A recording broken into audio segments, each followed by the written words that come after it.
Decades of research has shown that parental involvement, regardless of socioeconomic status or background, has a strong impact on student achievement and long-term success. It's encouraging to see so many parents get more involved in their school systems, as well as the growth of parent advocacy organizations that support them. Their work has been vital to making schools function better.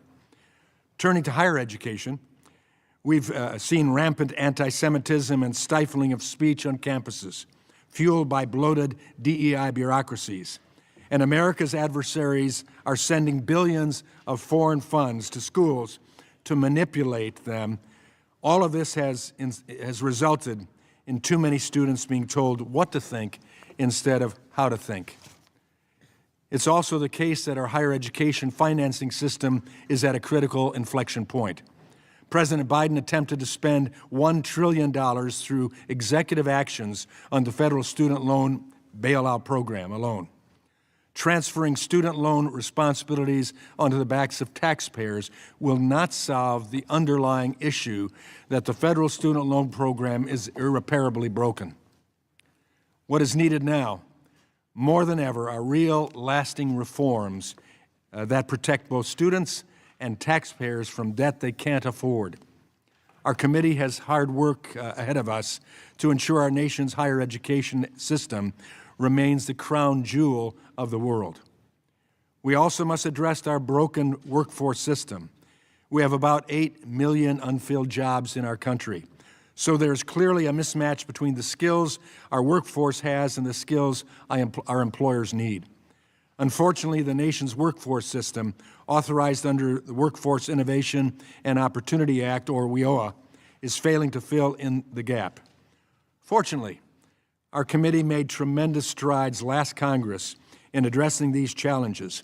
A Stronger Workforce for America Act passed the House with strong bipartisan support, and after further negotiations with the Senate last year, was poised for enactment. I want to thank former Chairwoman Virginia Foxx and Ranking Member Bobby Scott for their leadership on that bill, and I look forward to taking it back up in this new Congress. While we have great challenges ahead of us, we also have great opportunities in front of us, and I look forward to working with all of our members to meet these challenges. That process starts today, and I'm excited for the productive conversation we will have with this great panel of witnesses. With that, I yield to my friend and ranking member, Mr. Scott. Thank you, Chairman Walberg. Good morning, everyone, and thank you for our witnesses for joining us today. And thank you, Mr. Chairman, for convening this hearing. I'd like to first start with the elephant in the room, and there is current reporting that President Trump plans to issue an executive order to eliminate critical programs at the Department of Education and call on Congress to eliminate the entire department. But then I'd recall that that's exactly what the Project 2025 said the President should do, said that on page 319 of Project 2025. The irony is not lost on me that we're here to discuss the state of American education while current administration is actively discussing how to dismantle the main federal agency responsible for ensuring safe, quality education for all students. According to polls, the majority of the voters oppose the abolition of the Department of Education, and also know that I and every Democrat will do what we can to ensure that the department continues. Now, the issue on hand is reflected in the latest National Assessment of Educational Progress data. Schools are struggling to make up for lost time in the classroom following the COVID-19 pandemic. Achievement gaps which existed before the pandemic have widened. According to that assessment, math and reading gaps between higher and lower performing students continue to rise as black students continue to be more than 10 points behind their white peers in all subjects. In 2021, Democrats passed the largest one-time investment in education in the history of the United States in the American Rescue Plan Act to provide schools with resources they needed to reopen classrooms safely and make up for lost time due to the pandemic. Without this investment, we'd undoubtedly be in a worse situation today. But the Rescue Plan Act was only a Band-Aid on a larger issue of underfunding in schools, and it is abundantly clear that we need sustained federal investment over time to overcome decades of underfunding. Unfortunately, instead of investing in our children, Republicans are stuck on proposals that only create more challenges for students. Consider that the first education bill we considered this Congress targets, indeed bullies, transgender youth. Also, my Republican colleagues have misrepresented programs intended to expand diversity, equity, and inclusion as the problem in education. Republicans have threatened to ban books, police bathrooms, take away funds from communities that need it most, and simply put, the administration is promoting a warped vision of DEI, discrimination, erasure, and inequity. This all serves to distract Americans so that they will not notice that the privatization of American education systems with taxpayer funds going to private schools, the resegregation of public schools, the erosion of services for students with disabilities, and cuts to student loan program, and distracts from the fact that the price of eggs is going up. While some folks may be hollering about imagined DEI problems, many in the public will fail to notice how the taxpayers' money is being siphoned away from public education and the student loan program to pay for tax cuts for the wealthy and well-connected. And so, Mr. Chairman, we can all agree that every student in this country should have access to safe, welcoming, well-funded learning environment. And that begins with eliminating disparities in education with sustained federal funding. This Congress, committee Democrats will reintroduce legislation such as the Rebuild America Schools Act, which will make critical investments to repair and rebuild school facilities, particularly in high-need areas. The Equity and Inclusion Enforcement Act, which will restore private right of action for students, parents, and local civil rights groups to bring discrimination claims based on disparate impact under Title VII of the Civil Rights Act of 1964, and the Strengthened Diversity Act, which will provide resources to states and school districts that want to voluntarily develop schools plans to integrate their schools. We have to take steps to lower the cost of higher education for students and families, and to that end, we'll also reintroduce the Lowering Obstacles to Achievement Now, the LOAN Act, which would lower the cost of college for current and future student borrowers and their families by making critical reforms to the student aid system, including doubling the Pell Grant, improving public service loan forgiveness programs, and making loans more affordable and accessible. Allow me, to that end, to promise my colleagues and students across the country that we will not go along with programs to dismantle our education system. We will fight any attempt to dismantle the department, and so we don't know what the plan will be, but count on our opposition to any plan that will abolish the Department of Education and the programs in it. So to that end, Democrats will always be with the well-being of students, teachers, and parents across the country. And with that, Mr. Chairman, I yield back the balance of my time. I thank the gentleman. Pursuant to Committee Rule 8C, all members who wish to insert written statements into the record may do so by submitting them to the committee clerk electronically in Microsoft Word format by 5 p.m., 14 days after the date of this hearing, which is February 19th, 2025. And without objection, the hearing record will remain open for 14 days to allow such statements and other extraneous material referenced during the hearing to be submitted for the official hearing record. I'll now turn to the introduction of our witnesses, who we appreciate being here. Our first witness is Ms. Nicole Neely, who is the president of Parents Defending Education in Arlington, Virginia. Welcome. Our next witness is Dr. Preston Cooper, who is a senior fellow at the American Enterprise Institute located in Washington, D.C. Welcome, Mr. Cooper. Our third witness is Mrs. Janae Nelson, who is president and director counsel of the NAACP Legal Defense Fund in Washington, D.C. Welcome. And our final witness is Mr. Johnny C. Taylor, Jr., who is President and CEO of the Society for Human Resource Management in Alexandria, Virginia. Welcome.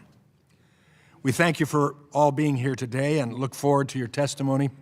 I would like to remind the witnesses that we have read your written statements, which will appear in our full hearing record.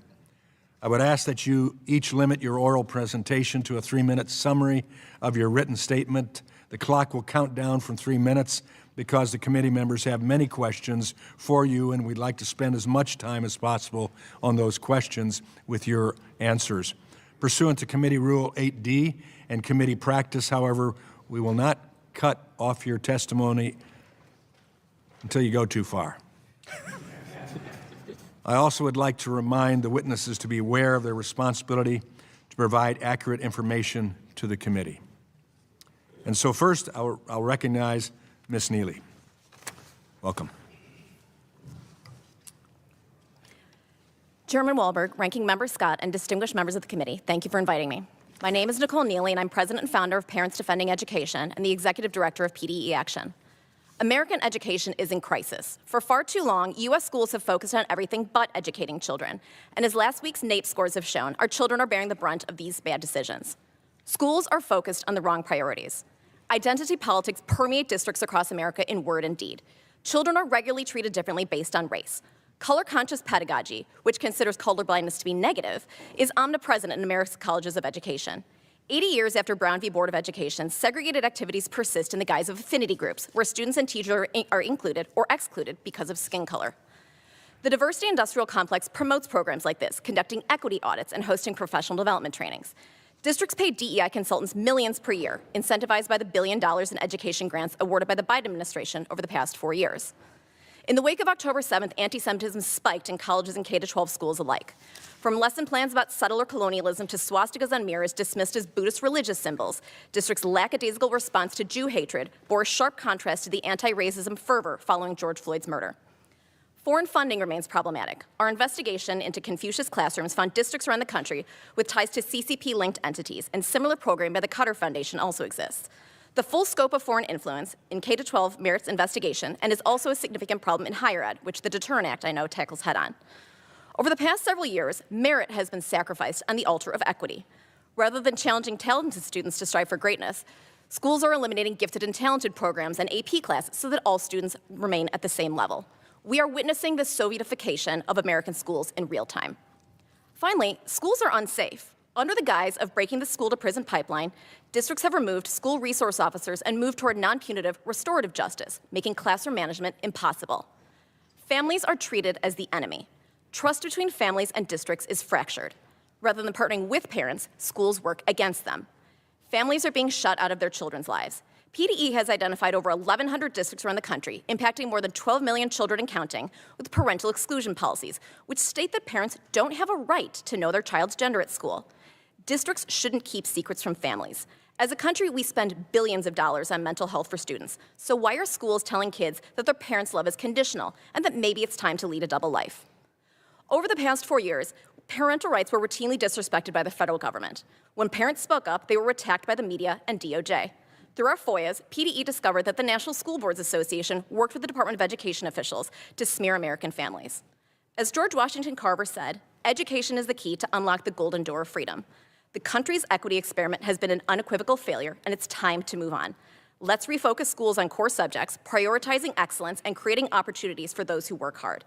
Although battered, the American education system is not beyond repair. But to get things back on track, it's going to take a genuine partnership between families and educators. Thank you. Thank you, Mrs. Neely. And thank you for setting the standard for 3 minutes. I now recognize Dr. Cooper. Good morning, Chairman Wahlberg, Ranking Member Scott, and distinguished members of the committee. Thank you for the opportunity to testify today on the state of post-secondary education and the federal government's role in shaping it. My name is Preston Cooper, and I'm a senior fellow focusing on the economics of higher education at the American Enterprise Institute. Americans are losing confidence in the higher education system. According to the Wall Street Journal, 56% of Americans believe that a four-year college education is no longer worth the cost. This changing sentiment has translated into a 12% drop in college enrollment since 2010. To be sure, higher education can be a great investment for students, but all too often that investment does not pay off. When students pay too much in tuition or don't learn the skills they need to get a good job, or even fail to complete their degree programs at all, the decision to pursue higher education becomes less of an investment and more of a gamble. The federal government heavily subsidizes higher education programs with little return on investment for students. Between 2018 and 2022, I estimate that at least $37 billion in Pell Grants and $86 billion in federal student loans flowed to degree programs that did not lead to a return on investment for students. When students pay for too much for college, relative to what they earn after leaving school, it becomes harder to pay down their loan balances. Before the pandemic, 11 million borrowers were either in default or delinquent on their debts. Millions more were taking advantage of income-driven repayment, loan forbearance, and other options to reduce or eliminate their monthly payments. These high rates of loan non-payment mean that the Congressional Budget Office expects that taxpayers will lose $223 billion on student loans newly originated between 2025 and 2034, and that's to say nothing of expected losses on outstanding loans. While former President Biden's largely unsuccessful efforts to cancel student loans en masse did little to help matters, the student loan program's problems predate his administration. Fortunately, Congress has a unique opportunity to address many of the long-standing problems in the federal student loan program. The College Cost Reduction Act, introduced last year, takes a three-pronged approach to fixing things: reforming the student loan repayment system, imposing sensible caps on borrowing, and holding colleges accountable for how well they serve students. Post-secondary education in America suffers from high costs, uneven financial value, and a chaotic student loan system that creates more problems than it solves. Addressing these challenges would represent a strong first step toward restoring public confidence in American higher education. Thank you for your attention, and I look forward to your questions. Thank you, Mr. Cooper. I recognize Mrs. Nelson for your 3 minutes. Good morning, Chairman Wahlberg. And Ranking Member Scott and distinguished committee members, thank you for the opportunity to testify. I am Janae Nelson, President and Director Counsel of the Legal Defense Fund. Since our founding 85 years ago by Thurgood Marshall, we have fought to ensure that Black students, and indeed all students, have equal access to education. 70 years ago, the Supreme Court's unanimous decision in Brown versus Board of Education ended legal racial segregation in public schools. Writing for the majority, Chief Justice Warren said that equal public education is the very foundation of good citizenship. Public education is critical to the health of our economy, and it is essential to the viability of our multiracial democracy. Sadly, Brown's mandate to provide all students with quality learning experiences that respect their full humanity, intelligence, and dignity, regardless of their race, ethnicity, or gender identity or ability, is under fierce attack. Under the guise of promoting so-called school choice or parental rights, has emerged a reincarnated massive resistance to high-quality, equitable, and inclusive public education that performs for all.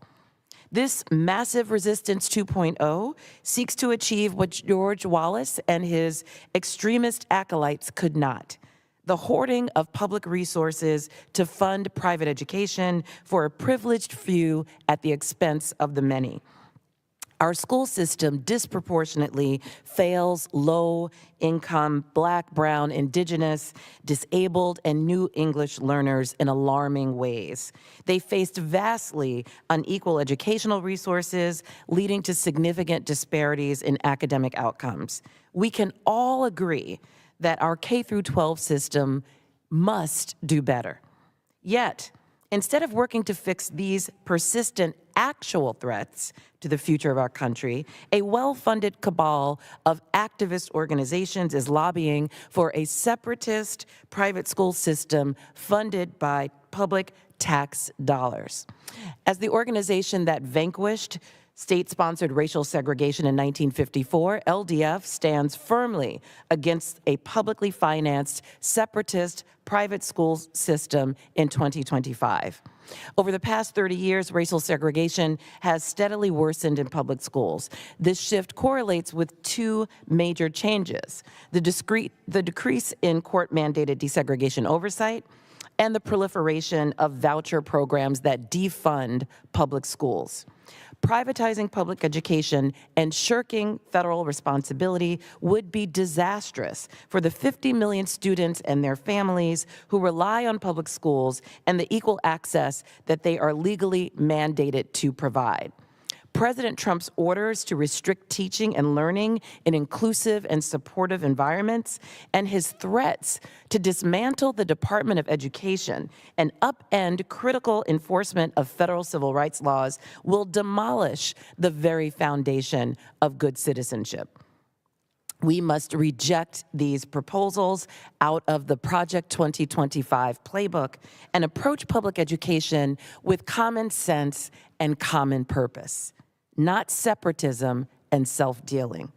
This Congress owes it to the millions of families who are scared of what these radical policies will mean for their children to choose a better path.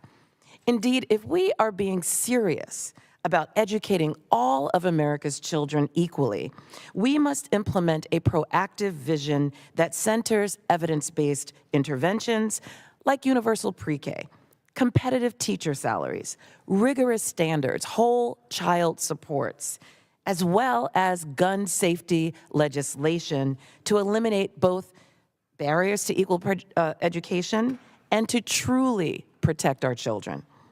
Our country is at an inflection point, and so is American education. We can build a system in which all students can thrive, or allow our schools to remain spaces of division and inequality, with an escape route for some to line the pockets of private actors with public dollars. I hope this Congress will invest in the promise of every child in America by strengthening our public education system that serves us all. Thank you, and I look forward to your questions. Thank you, Mrs. Nelson. And now recognize you, Mr. Taylor. Chairman Walberg, Ranking Member Scott, I do that every time. Chairman Walberg, Ranking Member Scott, and distinguished members of the committee, thank you. Thank you for giving us and me the opportunity today. At SHRM, we represent 340,000 HR professionals worldwide. We see firsthand the challenges of today's workforce. I just came back from Charlotte, North Carolina, where I presented to the management team the top 250 executives of Bank of America. And I can tell you they agree with everything that I'm about to say. The education to employment pipeline is leaky, it's broken, and it's busted. Now that said, our system is still the best in the world. We are proud Americans. But imagine what we could be if we unleashed the power of all of the talent. First, higher education is leaky. We've invested billions, yet degrees don't always align with market needs, as Dr. Cooper just mentioned. Employers are shifting their skills-based hiring, valuing experience and certifications over diplomas and degrees.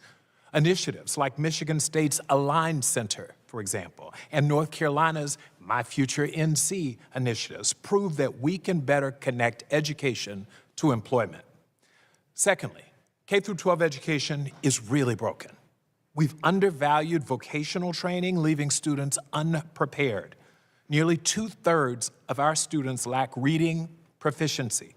Programs like Aspire, which is the Aspire Trade High School in North Carolina, and John Bounds High School's agri-science program show hands-on learning works. I have a 14-year-old daughter right now in Virginia public schools. I know what's happening in our public schools. And I know that many of you have devoted your lives, including some becoming teachers of the year, because we are committed to making this work.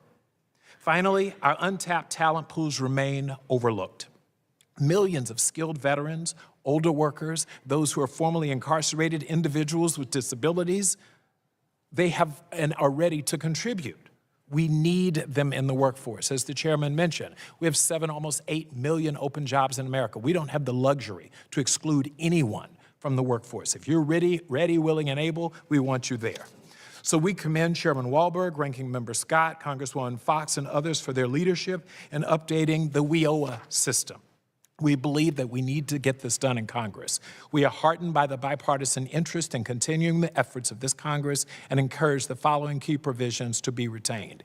Direct at least 50% of funds for training, leverage employer expertise, and create new staffing options. Members of the committee, the solution is clear. We need a national strategy that aligns education with workforce demands. And SHRM stands ready to partner with you.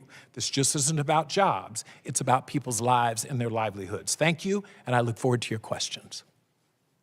Thank you, Mr. Taylor, and thanks to each of the witnesses.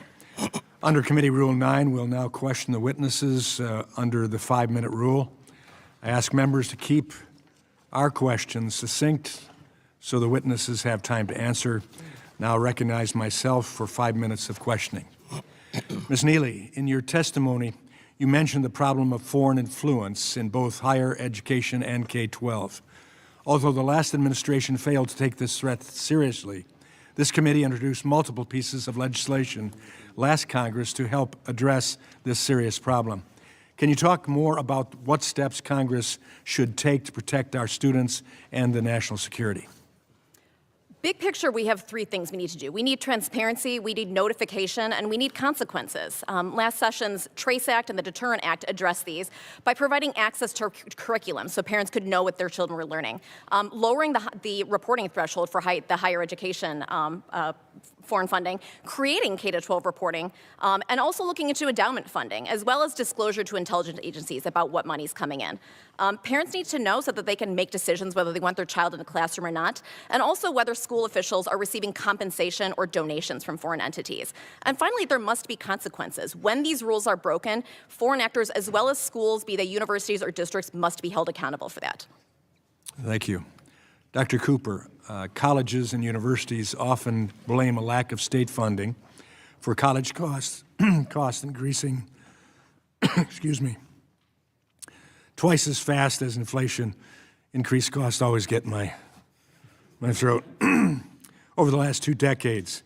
Yet those very same colleges have billions of dollars to spare when it comes to hiring administrators, funding DEI projects, or renovating their new football stadiums. In your view, is the lack of affordability at many institutions a funding issue or a spending problem? I would say it's a spending problem. The United States colleges and universities spend more per student than any other colleges and universities in the developed world, more than twice as much as many European countries. What's more, state funding has actually been increasing on a per student basis over the last 10 years or so, yet we've still seen tuition go up. So I would argue that it's not state funding which is the issue, it's the underlying costs which are the issue. Okay. Thank you. Mr. Taylor, as you know, we almost got WIOA reform across the finish line last Congress. Yes. You talked in your testimony about provisions of that bill that would improve the nation's workforce system. But for members who are new to this committee in this Congress, could you talk at a high level about why it's important for Congress to finish our work on those reform efforts?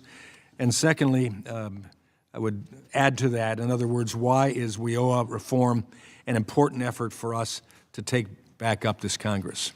Mr. Chairman, with the reauthorization of WIOA, we have a generational opportunity to strengthen our nation's laws to ensure that American workers have the skills and the knowledge to succeed. You mentioned earlier, we have 8 million, almost 8 million jobs open in this country. We need to figure out how to solve for that gap.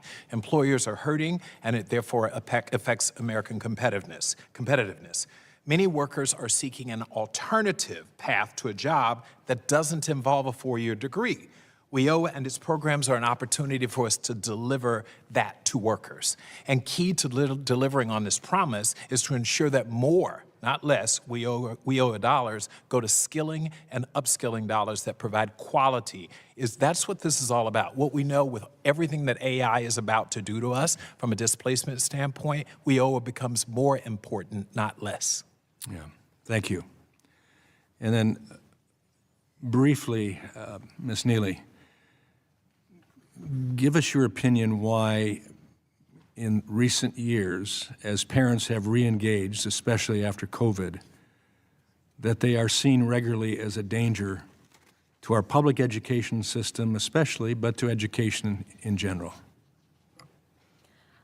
Unfortunately, parents, when they started to get engaged in the system, asked questions and demanded accountability that the education industrial complex was not prepared to offer. They have been used to having our children behind closed doors for decades, spending money as they want, and programming them as they see fit. The Michigan Democratic Party, in the wake of the 2022 midterm elections, said that the purpose of a public education is to teach students what society needs them to know. They presuppose that they know what families need, what students need to know, not what families want them to learn. And so I think there's a big divide, and that's why I'm excited that we have an administration that now views families and students as stakeholders in this discussion, rather than just the activists and organizations that have been funding and demanding money for so long. Thank you. I now recognize my friend from Connecticut, Mr. Courtney. Thank you, Mr. Chairman, and thank you to the witnesses for being here today. Before I go into my questions, I have to at least put on the record that when WIOA was agreed to by both sides, it was actually included in the continuing resolution that was submitted by Speaker Mike Johnson, and then within the space of less than 6 hours, because of the intervention of the Trump transition team led by Elon Musk, that there were too many pages in the CR, that provision was stripped from the bill. We would today, if the Speaker had stuck to the agreement that he had agreed to and negotiated, we would have those WIOA reforms in place today. But unfortunately, again, the external pressure by the incoming administration tanked it. And that is just, again, a real step backwards for all of the issues that we agree on in terms of filling the job openings that are in the U.S. economy today. Mr. Scott began his remarks talking about the elephant in the room. There's, in my opinion, two elephants. One is to abolish the Department of Education. The second is the reconciliation bill, which, again, we are seeing, reporting that huge grant programs and tax assistance for higher education are on the chopping block, the human sacrifice to make sure that President Trump gets his tax cuts for the rich. That's what is being discussed right now in terms of paying for the reconciliation bill. Attorney Nelson, pop quiz for you.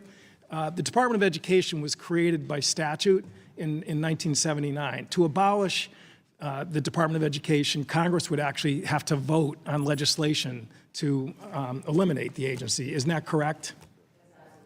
Right. And so since the enactment of the Department of Education, there have been consistent attempts by far right-wing Republicans in Congress. The last one as recently as March 24, 2023. Mr. Massey offered an amendment to H.R. 5 to abolish the Department of Education. That measure was defeated 265 to 161. 60 Republicans voted, in my opinion, sensibly to make sure that the Department of Education stayed in place.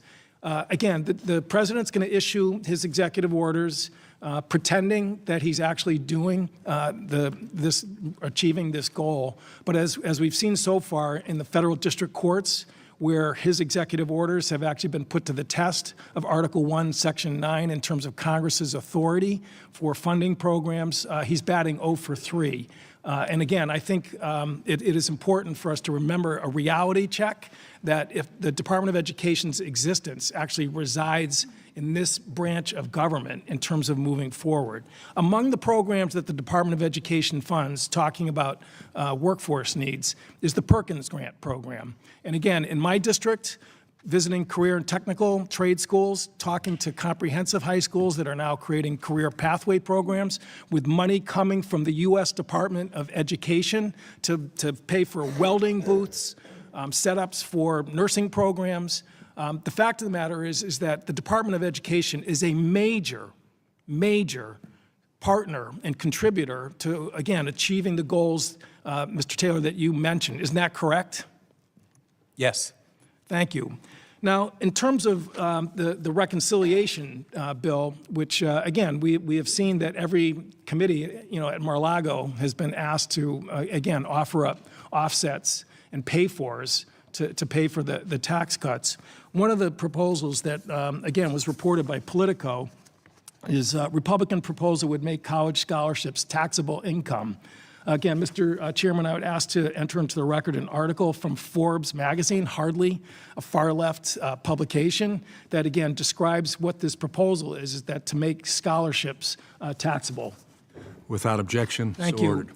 Again, I think really it doesn't take a lot of imagination, and maybe, again, Attorney Nelson, you can help with this. It's just that taxing scholarships raises costs and shifts costs to students in terms of college affordability. Isn't that correct? Yes, it would. So again, today's sort of discussion, which is sort of beginning on this premise that, we're going to have a normal discussion as far as, education policy. The fact of the matter is that the elephants in the room that Mr. Scott talked about in terms of basically blowing up the Department of Education and shifting costs to students is the real test, and that's what we're going to be confronted with, again, as the reconciliation bill comes forward in any package to abolish the Department of Education. And again, I look forward to joining those Republicans who voted no to abolish the Department of Education to make sure that that measure fails. I yield back. Thank the gentleman. Now I recognize the gentleman from South Carolina, Mr. Wilson. Thank you, Mr. Chairman. And we are very fortunate that we actually will be joined soon by the ambassador to the United Nations, Elise Stefanik. And so that will certainly enhance our hearing today. With that in mind, as we consider the state of education, I know firsthand of the positive parts of this, in that I am grateful my wife, Roxanne, taught at an alternative school, giving young students the opportunity of a second chance. My father served on the school board in Charleston, South Carolina, and my wife and I appreciate teachers where after the third grade, our four sons succeeded in math only because of educators, resulting in our oldest son, Alan, being the Attorney General of South Carolina. Our second son is an orthopedic surgeon. Our third son is commercial real estate, and our youngest is industrial engineering. And these successes are really due to educators making a difference. With that in mind, I believe it's because of the success of local elected school boards. And I very much support President Donald Trump for his courage to promote local elected school boards with the elimination of the duplicative, wasteful, interfering, and federal Department of Education. And the funding clearly should go to the students and not to bureaucrats. With that in mind, Dr. Cooper, the American Enterprise Institute is greatly appreciated for making a difference promoting limited government, expanded freedom. The AEI is crucial for addressing the challenges of American families, and we want to thank you for AEI. In your testimony, you note that the Grad Plus program provides effectively unlimited loans to students, allowing them to borrow institutionally determined attendance. In other words, whether a school says it's $10,000 or $10 million, the federal government will provide a loan. The creation of this has coincided with doubling of the amount of graduate students borrowing. Given the structure of uncapped lending, is there evidence that colleges have used this to unduly increase tuition? There is absolutely evidence to that effect. As you mentioned, the Grad Plus program is effectively unlimited. Students can borrow up to the cost of attendance as defined by the institution, which means if the institution says it costs $200,000 or $200 million, students are legally allowed to borrow up to that limit defined by the institution. And this has resulted in increases in tuition at the graduate level. A study published last year found that for every $1 of additional Grad Plus money that went out the door, colleges hiked grad school tuition by 64 cents. The Grad Plus program has grown enormously in scale and scope since it was created in 2006, and graduate student loans now account for half of new student loans issued every year by the federal government. So I would argue that the Grad Plus program has gotten relatively out of control, and some sensible caps on borrowing are needed. Well, we look forward to AEI coming and producing alternatives. With that in mind, too, Mr. Taylor, you are right. That the workforce training has delivered tremendous success with partnerships between employers and educators. A stronger Workforce for America Act was authored by our former chair, Virginia Fox. Do you see what has been the success of that in my home state of South Carolina? We're so grateful. In the district I represent, Michelin Corporation, the largest manufacturing facility in the world. BMW, we want everybody to have an X5. Those are made in South Carolina. And then while you're at it, we can buy a Volvo, Mercedes van, Samsung products, Bridgestone, Japan, Lockheed Martin, Boeing 787-10. We'll be happy to sell everything because of workforce development. So how can this be achieved? Well, you've taken my comments because that's it. It speaks for itself. Industry has benefited, the economy in South Carolina, and ultimately in our country and globally has benefited from that very successful piece of legislation. I think we need more of it. We need to commit and double down on it. And so we violently agree that this has been net a significant win for employers and employees. Well, hey, it's job creation, and That's right. we see it as South Carolina is now the leading exporter of cars and tires of any state in the union. I don't want people in Michigan to know that, but that's true. With that in mind, Ms. Neely, too, indeed, parents are under attack. But I'm really grateful that Representative Julia Letlow and the Republicans in the House passed the Parents' Bill of Rights. Is this legislation working? It's a terrific first step. We look forward to continued engagement. We think there needs to be teeth. There needs to be actual, needs to be passed by the Senate. But I'm optimistic that going forward we'll be able to make sure that we deliver as a country for American parents and that we actually listen to them. Well, thank you all for being here today. I yield back. Thank you for most of your comments, Mr. Wilson.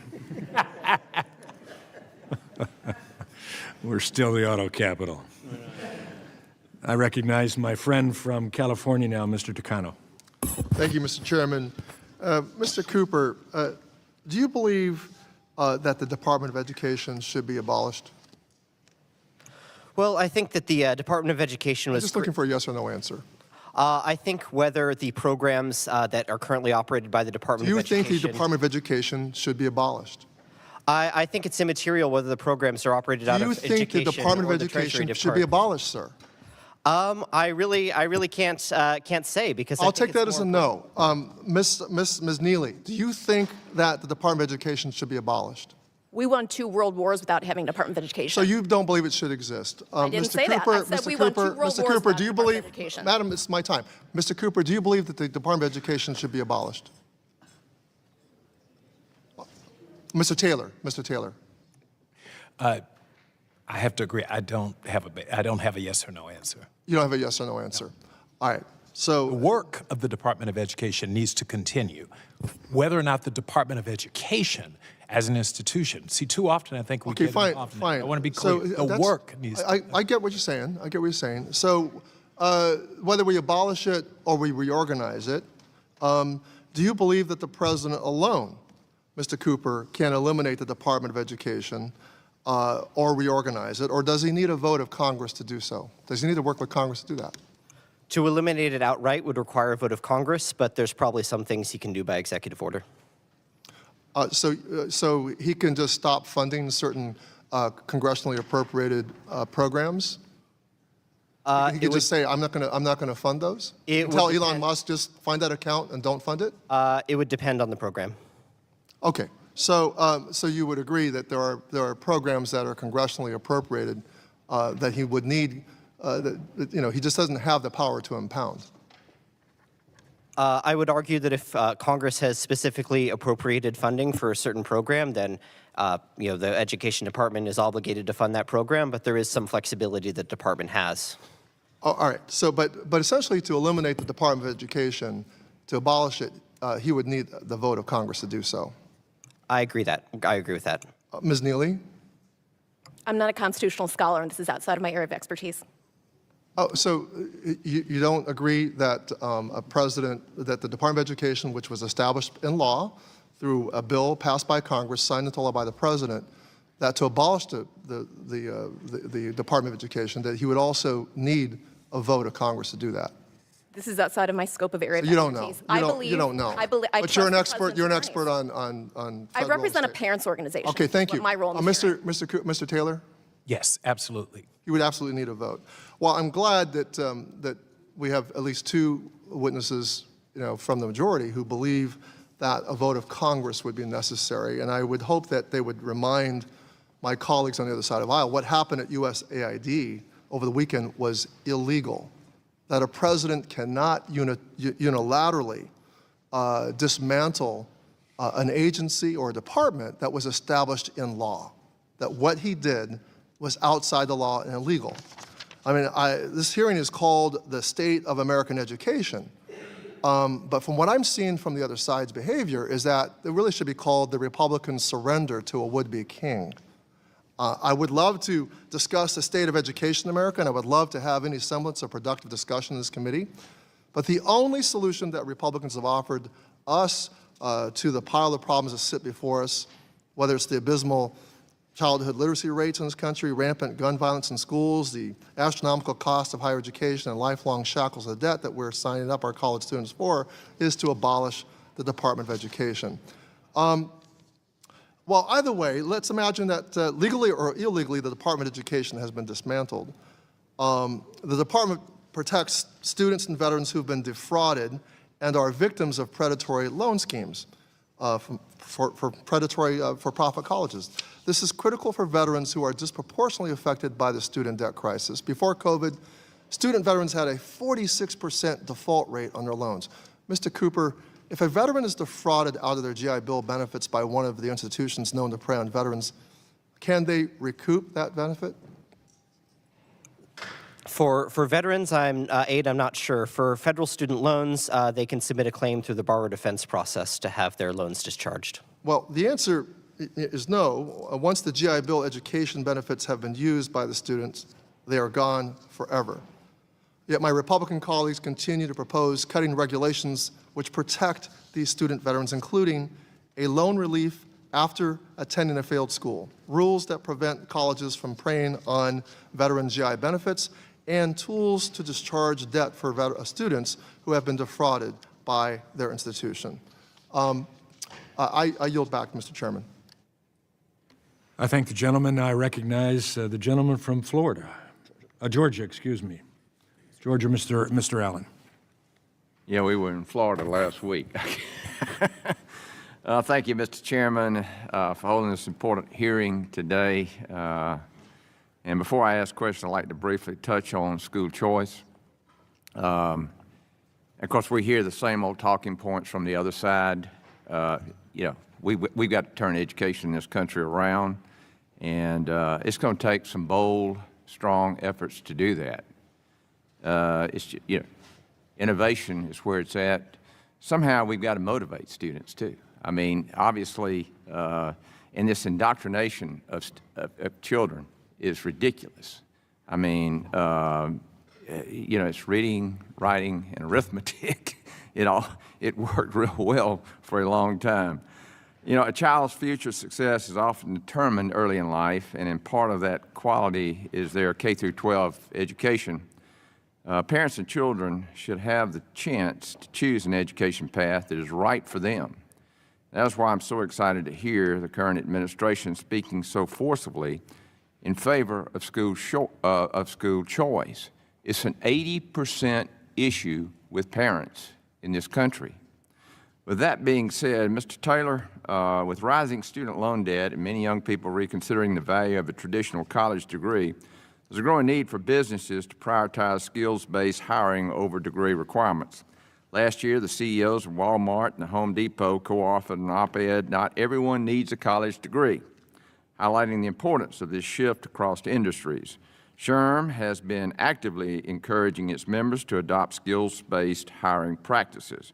From your perspective, are more businesses embracing this approach, and what additional steps can be taken to accelerate this shift at the national level? The answer is yes, and for the last 4 or 5 years, if you weren't following it, we have experienced a turnover to tsunami, as they call it, as well as the Great Resignation. We employers need talent. In a knowledge-based economy, you lose if you don't have the best talent. The best talent doesn't necessarily, and I want to be clear because we're not anti-college and university degree attainment, but the best talent shows up in different ways with skilled credentials. Ultimately, what we want is people who can do the work. Whether or not they have a degree and whether or not that degree is from a fancy school, employers are committed to allowing. Listen, we've got to fill these jobs, and we're filling the jobs because we have too many people who are underskilled.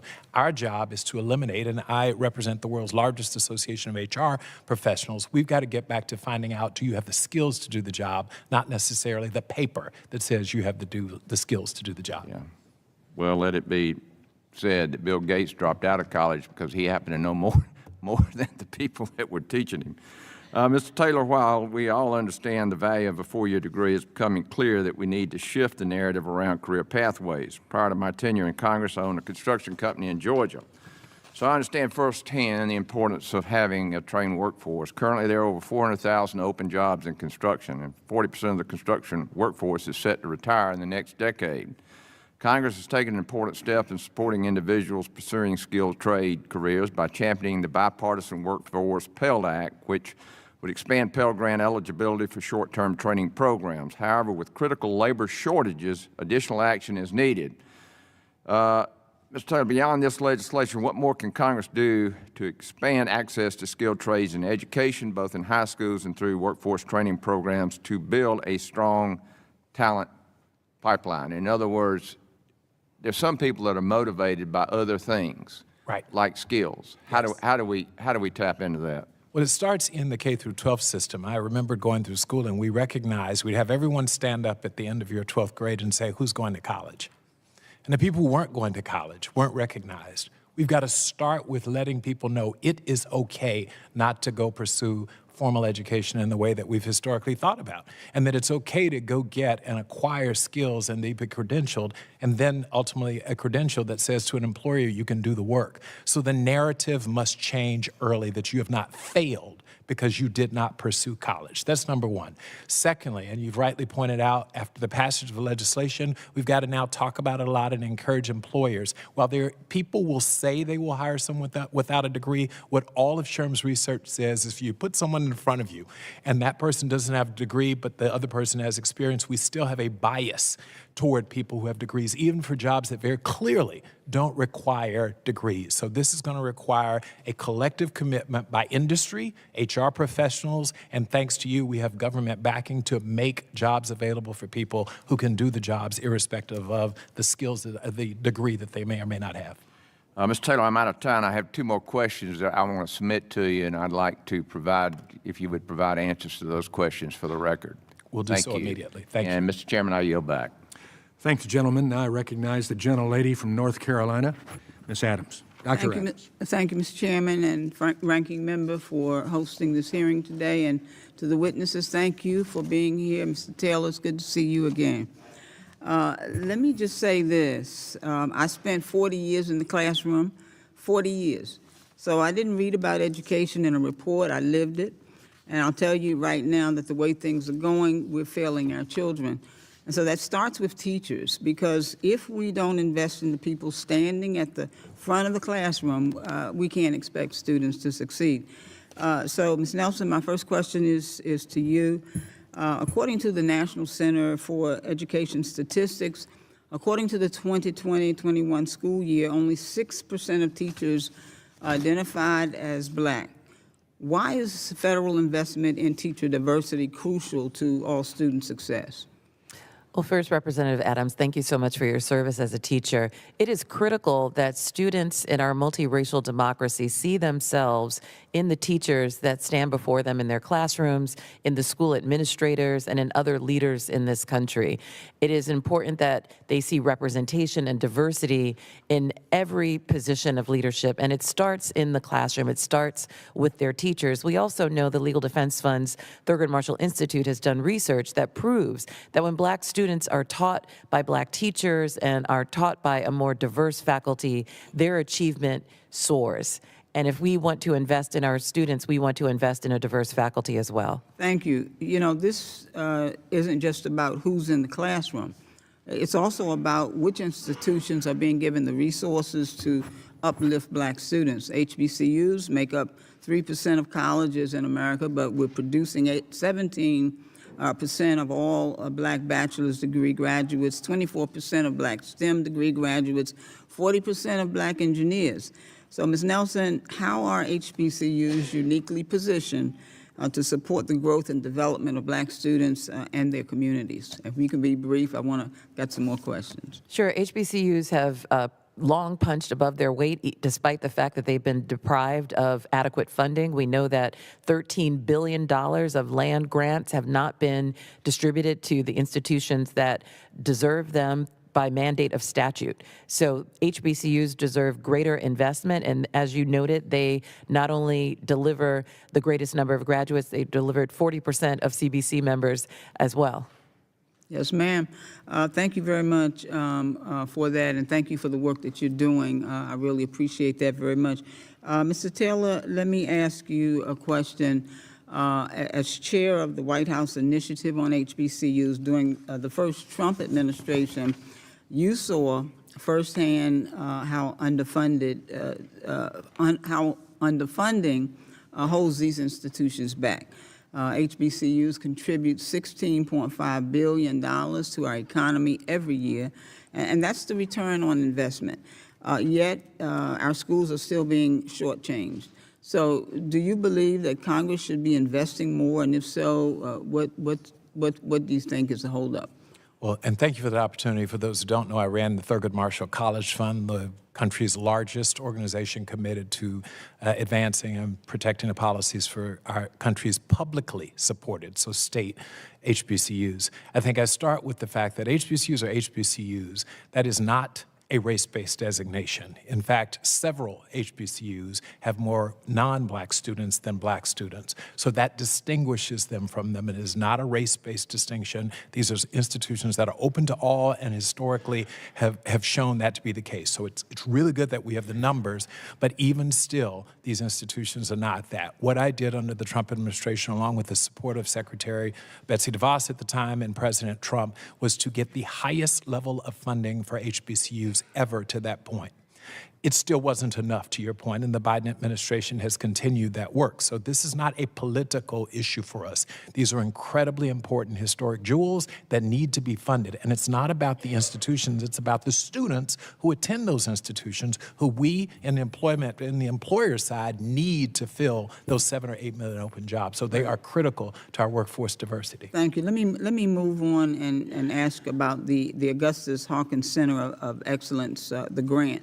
A program that's designed to support an array of teachers and address shortages, and that funded an HBCU in my state, Yes. North Carolina Central, NCCU, as we say. It was listed in the recent Office of Management and Budget memo freezing federal funding. Now, would you agree that this grant was on that list? That concerns me. I have 2 NCCU graduates sitting behind me, one a 3-time North Carolina Central graduate, and one who received his undergraduate degree, who happens, by the way, not to be black. And he attended a historically black college and university.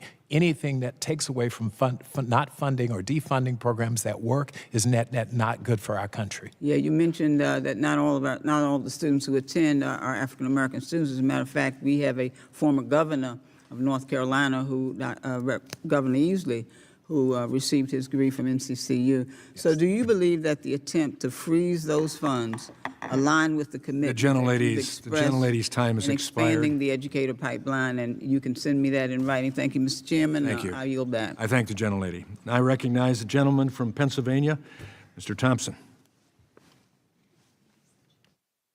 Thank you, Mr. Chairman, and thank you to all of our witnesses that are here today on an incredibly important topic.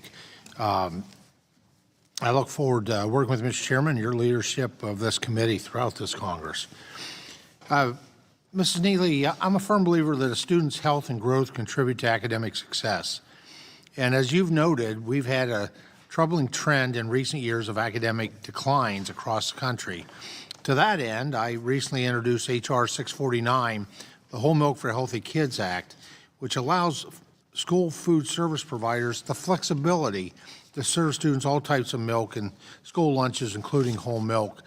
Can you describe as a parent yourself the benefit of providing students with a whole milk option in the school cafeteria? Sure. Well, as a parent, my daughter's underweight, and whole milk actually is one of the few things that she drinks, and so I'm happy that I know she's at least getting some nutrients in addition to all the Doritos she has. But beyond that, certainly we want schools to have the flexibility to serve students both what they want as well as what they need. I think we have all seen the pictures of school lunches that have been thrown out, apples that are being wasted, both from a financial standpoint as well as just a nutritional standpoint. I think that's of concern, and so to have schools be flexible to choose what they want, I think is really important. Oh, thank you for that.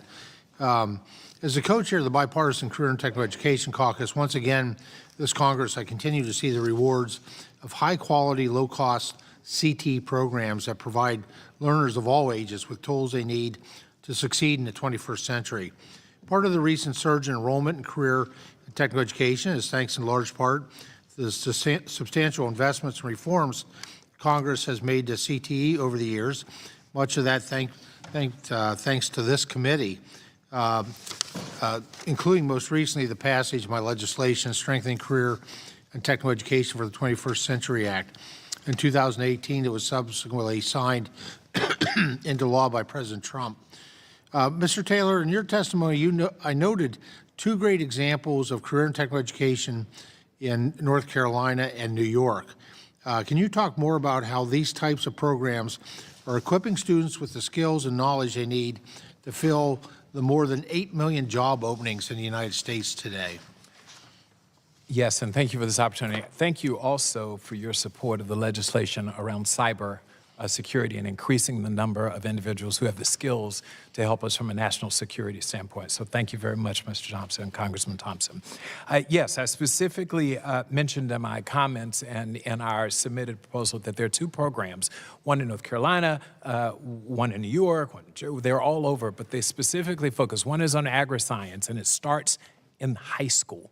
So we don't wait until college to begin building this pipeline. And it's letting these students understand that there's a real career in agriculture and agribusiness, and there's significant investment. So it was a very wise investment on behalf of this Congress, and it's something that we think needs to continue to be reinforced. It helps employers in the back end. The one thing that I know I've met with the presidents of John Deere, the presidents and CEOs of Cargill, and what they've all said to us is agribusiness is not sexy.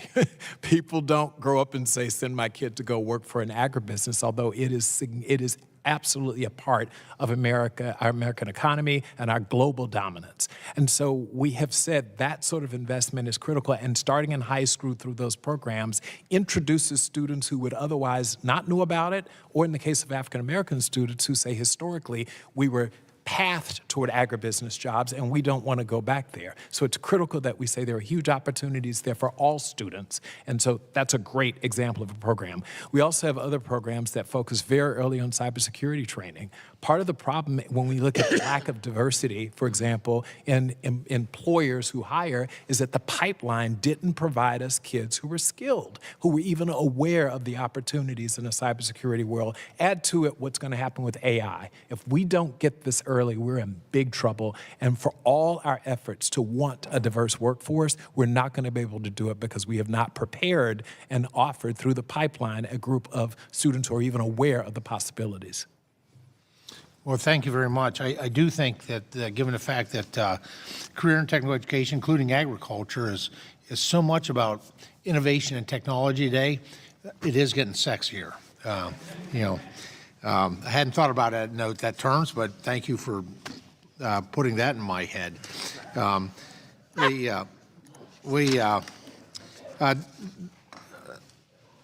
Dr. Cooper, I'm out of time, but I have a question. I'll forward it to you. It basically is about accountability and national accountability in higher education and the role of states, which some states do better than others in investing in higher education. That makes a difference. So thank you, Mr. Chairman. I thank the sexy chairman of agriculture for your question. I knew that was a mistake when I said it, actually. That's a picture in my mind we won't forget. And now I go to the Harley rider from New Jersey, Mr. Norcross. Thank you, Chairman, and thank you for putting together this hearing on the state of American education, and congratulations on your first hearing as chairman. What a great topic, and because it impacts literally every one of our lives. So many of us talk about education as that pathway to a future that we all want. What many times we don't agree on is what education is and should be. And there are discussions say that it's absolutely this or absolutely is that. It's not. It's a little bit of each. It is as diverse as we are Americans. So the idea that one size fits all in education just is not the way to go. And quite frankly, we've heard time after time that in order to make it in America, you had to go to college. Well, you know what? That might be true for certain areas of careers. I want my medical doctor, certainly to go to college, and we might even need a couple lawyers. I'm not sure we need all of them, but I grew up as, I raised my son, I was a single father, and it was challenging, and that's 46 years ago. But I did something that was a little unique at the time that goes to part of the discussion here. I wanted to make sure that he and my daughter would see that you don't have to follow a certain road. I became a room mom for a bunch of fourth graders. I will tell you, 46 years ago, they weren't real interested in seeing a male walk through that door. But for the education of those children, I think it was incredibly important, and we've come so far since then. Mr. Thompson, hey, I think that work is sexy. I will tell you, career and technical education, our education system needs to be focused more on what the career, what the job is. I know it's great to have one of those pieces of paper up behind you, but that's not a job, that's not a career. So how we get there is really something that's critical. I focus a little bit on the earliest years and how do we get there. And we go through the schools in my district and quite frankly around the country. We see there are some real challenges. Schools are in dilapidated conditions. Cyber is just a thought if you don't bring it in. And that's why the ranking member, Scott, and I introduced a bill called Rebuilding America's Schools Act and invest $130 billion to go to those districts who need it most. Not everybody needs to have the shiny marble hall, but we need the basic educational ability to go into a school and do that. When we talk about creating opportunities for jobs, when we first started, vocational schools and inside regular high schools are happening everywhere. That fell off the edge, and now they're starting to come back because they're finding out that next generation to work with your hands is a value. So, Mr. Taylor, I just want to touch base on one thing. You mentioned that it starts with elementary education. I say it starts with parents. Yes, fair. To say no matter what to do. I have a doctor, I have a lawyer, and I have an electrician. Right. I value each of them, and we as a nation have to value them. But Ms. Nelson, can you talk about infrastructure in school and why that is important? The basics have to be there. Absolutely. Children should be in facilities that enable them to learn. We know that across the country there are fundamental inequities in school funding that leads to fundamental inequities in infrastructure. In the state of Maryland and Baltimore, for example, we have litigated cases that have shown that the school system there is suffering from buildings that have leaky ceilings, that have, bathrooms that don't function. And unfortunately, that's not limited to that state. There's the corridor of shame in the state of South Carolina, where there's students who receive minimally adequate education, if that. This is a chronic issue, and sadly, it cleaves along racial lines. It's something that we could certainly address with a better funding mechanism, and that is something that this Congress could take up. Thank you. Mr. Taylor, what is your view on this and on infrastructure, particularly in the early years? I think it's really important, obviously, for students to have great facilities, great teachers, et cetera, but I don't think the answer is solely throwing more money at it. We look at some school districts in this country who are in the state of Maryland, for example, who have no funding problem.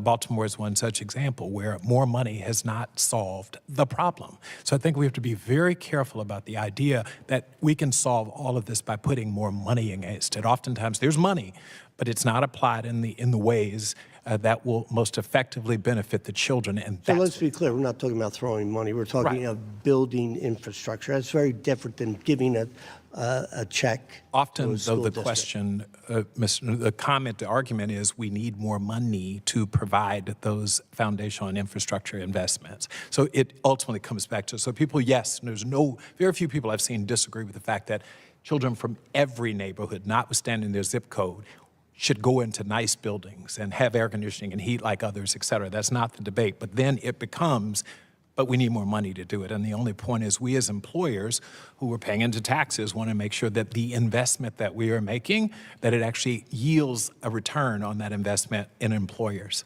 in employment. Thank you. As I'm looking, my seconds are going down. This is a great start to a conversations. Your time has expired. Sorry. Congratulations. I know electricians can keep the juice going. So, And I'm a single dad too, Ms. Norcross. I like that. now I have the opportunity to recognize the gentlelady from my birth state of Illinois, Mrs. Miller. Thank you, Chairman Walberg, and thank you to all of our witnesses for being here today.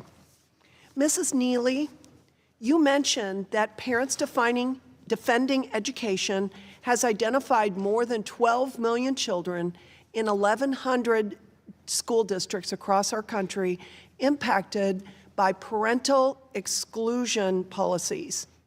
Our colleagues on the left sometimes argue that we are scaremongering to say that parents are being cut out of their children's education. Can you explain why this is a very real problem and how parents really do get cut out? Representative Miller, as a parent and as a grandparent, you know that we have to sign permission slips to give our children aspirin or sunscreen in school. So the idea that our schools are now offering intrusive mental health counseling, telling children that they're born in the wrong body, that mommy and daddy might not love them because of their politics or their religion, is something that is so abhorrent that this is happening with our tax dollars to our children behind closed doors. This is happening in 2025 in America. This is not a good use of taxpayer dollars. It is destroying the parent-child relationship, and it is not just LGBT students that are hearing this. Last year, or 2 years ago, Fox News discovered that 349 students or teachers were arrested for child sex crimes, 75% of which were with teachers or with their students. These are horrifying statistics. We teach our children about stranger danger. And so to have our public officials turn around and say, you should keep secrets from mom and dad is something that is so devastating to a country, to a nation, that it is appalling that we are even having this discussion right now. Mrs. Neely, you mentioned that China has waged an influence campaign to get themselves implanted in our K through 12 schools. What do we know about how many schools China has infiltrated, and what are they teaching in these schools? We released a report called Into Confucius Classrooms, called Little Red Classrooms, and we identified 143 districts around the country in 34 states, including 20 near military bases, where Chinese teachers, Chinese materials, curriculum had come directly from CCP-linked entities. The dollar amounts that were coming to these schools were very low. It's well below the Higher Education Act $250,000 threshold. But again, receiving curriculum, receiving books, we don't actually really know what's being taught. For all of our friends discussing teaching true history, are Tiananmen, Taiwan, Tibet, Uyghur genocide, are those covered in these classes? Almost certainly not. And so I think there's real concern as to who is coming in and what our children have access to behind our backs. And I do want to challenge the parents in our country and taxpayers to get involved and find out what is in the curriculum in the school districts that they're supporting or their children are in.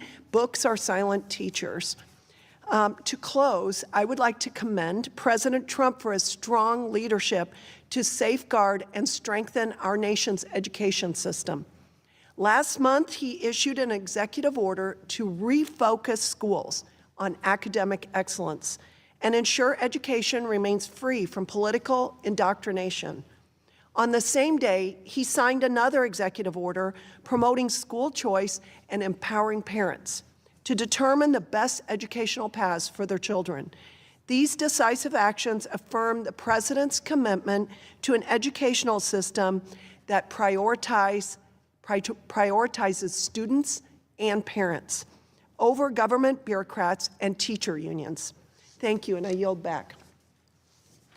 I thank the gentlelady, and I recognize my faith-filled friend from Georgia, Ms. McBath. Thank you, Chairman Walberg and Ranking Member Scott, and to our witnesses for being with us today. I have read your testimonies.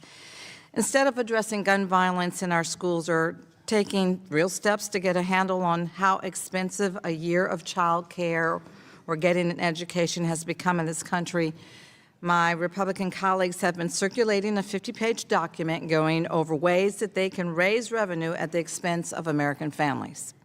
Hidden deep in the leaked GOP memo is a proposal for a new tax on state and federal scholarships and fellowships, which I would like to submit digitally for the record. In my home state of Georgia, students and families have come to know and love the Hope and the Zell Miller scholarships. 2 programs that will pay for students' full yearly in-state tuition if they keep up their grades. I would like to make this very, very clear. National Republicans are proposing an increase on taxes for students and families in Georgia, an increase on taxes for families across this country. Students in Georgia know that if you work hard in school, the state will help you get through college and start a career. But this new tax threatens that promise and undercuts the financial security of Georgia's families, of this nation's families. Last year, more than 185,000 Georgians received almost $1 billion in scholarships and grants through the HOPE program alone.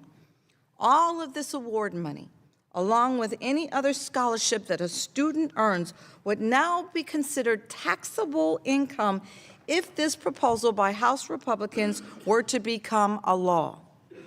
I'm a mother, and I know how important HOPE and other scholarships are to all the families across this country. I unfortunately never got to send my son Jordan off to college, but we certainly had been planning for it. And as a single mom working as a flight attendant before I came to Congress, figuring out how we were going to pay for it was something that I thought about often and every day. I thought about it until the day that he was murdered. The HOPE program was something I knew that Jordan and I could rely on, and it would be a gut punch for families who also rely on HOPE and other types of financial aid to no longer be able to count on these programs without receiving a new tax bill. I am horrified at this attempt. Families and students in our country deserve better. Ms. Nelson, my question is for you. In your testimony, you did talk about the importance of student aid. Can you briefly discuss the impact that taxing scholarships, grants, and fellowships would have on students and families at all income levels? Absolutely, and thank you for also mentioning the issue of gun violence. I'd be remiss if I didn't say that there have been over 700 school shootings in the past fewer than 2 decades. But to your question about taxation of scholarships, not only is that concerning because it limits the opportunities to achieve higher education, what many who are advocating for so-called school choice will do with those tax dollars is siphon them out of the public education school system and use them to fund private education for just a few. So not only is it taking money out of the pockets of people who need that funding to pursue higher education, it is then funneling that money potentially into the pockets of private actors who are trying to usurp the public school education system. Is that something that's becoming more of a problem throughout the nation? It seems increasingly that those dollars are going to that very end. And I just want to say thank you for that answer, and I know that I will do everything in my power that I can ensure that this proposal never makes it beyond this memo. And I encourage all of my colleagues to fight back against this tax increase that will make students and families' lives harder and more expensive back home. I'm talking to my constituents, and they are scared to death. How are they going to be able to afford to send their children to college? Most of the students across the nation, they need help. They need financial assistance. And why are we cutting them below the knees and preventing them from having what they deserve? It's a global and stellar academic education. They have to be able to globally compete. And this does not do that. Thank you, and I yield back. Thank the gentlelady. Now I recognize the gentleman from Ohio, Mr. Rulli. Thank you, Chairman Wahlberg. Mrs. Neely, we've seen Trump's work to combat DEI in schools. What else could be done to address the left-wing influence in our public school systems?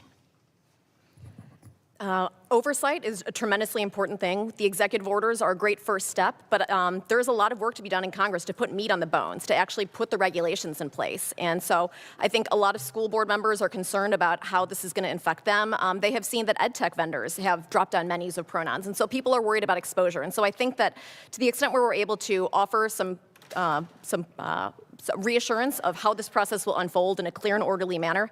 I think that's important. But as we know, these activists are willing to die on this hill of dividing students along immutable characteristics, along race, along sex, along things like that. It is in the curriculum, it is in programming, it is in teacher training materials, and so there really needs to be a top-to-bottom examination, both at the local level, the state level, and the federal level. I know that the Department of Education has taken steps to put people on leave. I think that needs to extend beyond the federal government as well as going down to local activities, because there is so much money, as Mr. Taylor alluded to, in the system, but it is not making its way into classrooms. It is not making its way to students that need it. It's not making its way into teachers' pockets. The growth of the administrative state has been appalling over the past several years. And a lot of the ESSER money that we received or that we saw doled out under the Biden administration, again, was used for DEI programming in blue states like California and Illinois, and it didn't make it into addressing the tremendous learning loss that our children faced. And let's remember, even before the pandemic, American education was not in great shape. Our children deserve better. We have a lost generation of children right now that deserve an actual quality education. I can't agree with you more. I was a school board member for 8 years, and the exciting thing I've seen in the last 2 years, Ohio is it's a home rule state, so we like to bring it back to the basics. But even when you look at Virginia, if you really want to take the school systems back throughout the country, you want to start at the school board meetings. Normally, we know at a school board meeting, it's very low attended. Normally, unless there's something really big and controversial going on, no one shows up there. But, the people have a very big voice within a school board. And school board members know we will be responsible for our constituents to be reelected. So your suggestions to parents that are concerned with things that their kids tell them that are taught in the school and how they approach that school board, do you have anything for that? My organization has guides for parents, questions to ask, ways to speak, how to get involved. We're on the phone with parents 7 days a week, talking them through their 2-minute comments, making sure that they're hitting the high points. This is very much a case of the price of liberty is eternal vigilance. We cannot be everywhere. You can't be everywhere. The Department of Education can't be everywhere. And I think we have watched over the past 4 years Americans beginning to re-engage their civic engagement muscles that had frankly atrophied. So many people focus on the federal government, but where you live matters. Your backyard matters. Your local elected officials matter. And so for people to be able to get involved in that and not be shouted down by their school board members who frankly don't want the feedback that they're not doing a great job is a terrific first start. I completely agree. And Mrs. Neely, you also mentioned that the schools are eliminating gifted and talented and even, I'm even hearing AP classes. Is this in the name of DEI? Why is this an awful decision in your opinion for the students? Yes, unfortunately, we are watching what's called detracking. Multi-level classes are now considered a bad thing because some districts feel that the wrong races or the wrong kinds of students are in these classes. And so the solution then is frankly ripped out of Kurt Vonnegut's Harrison Bergeron. It's bring down the best performers so that everyone is frankly equally a low performer.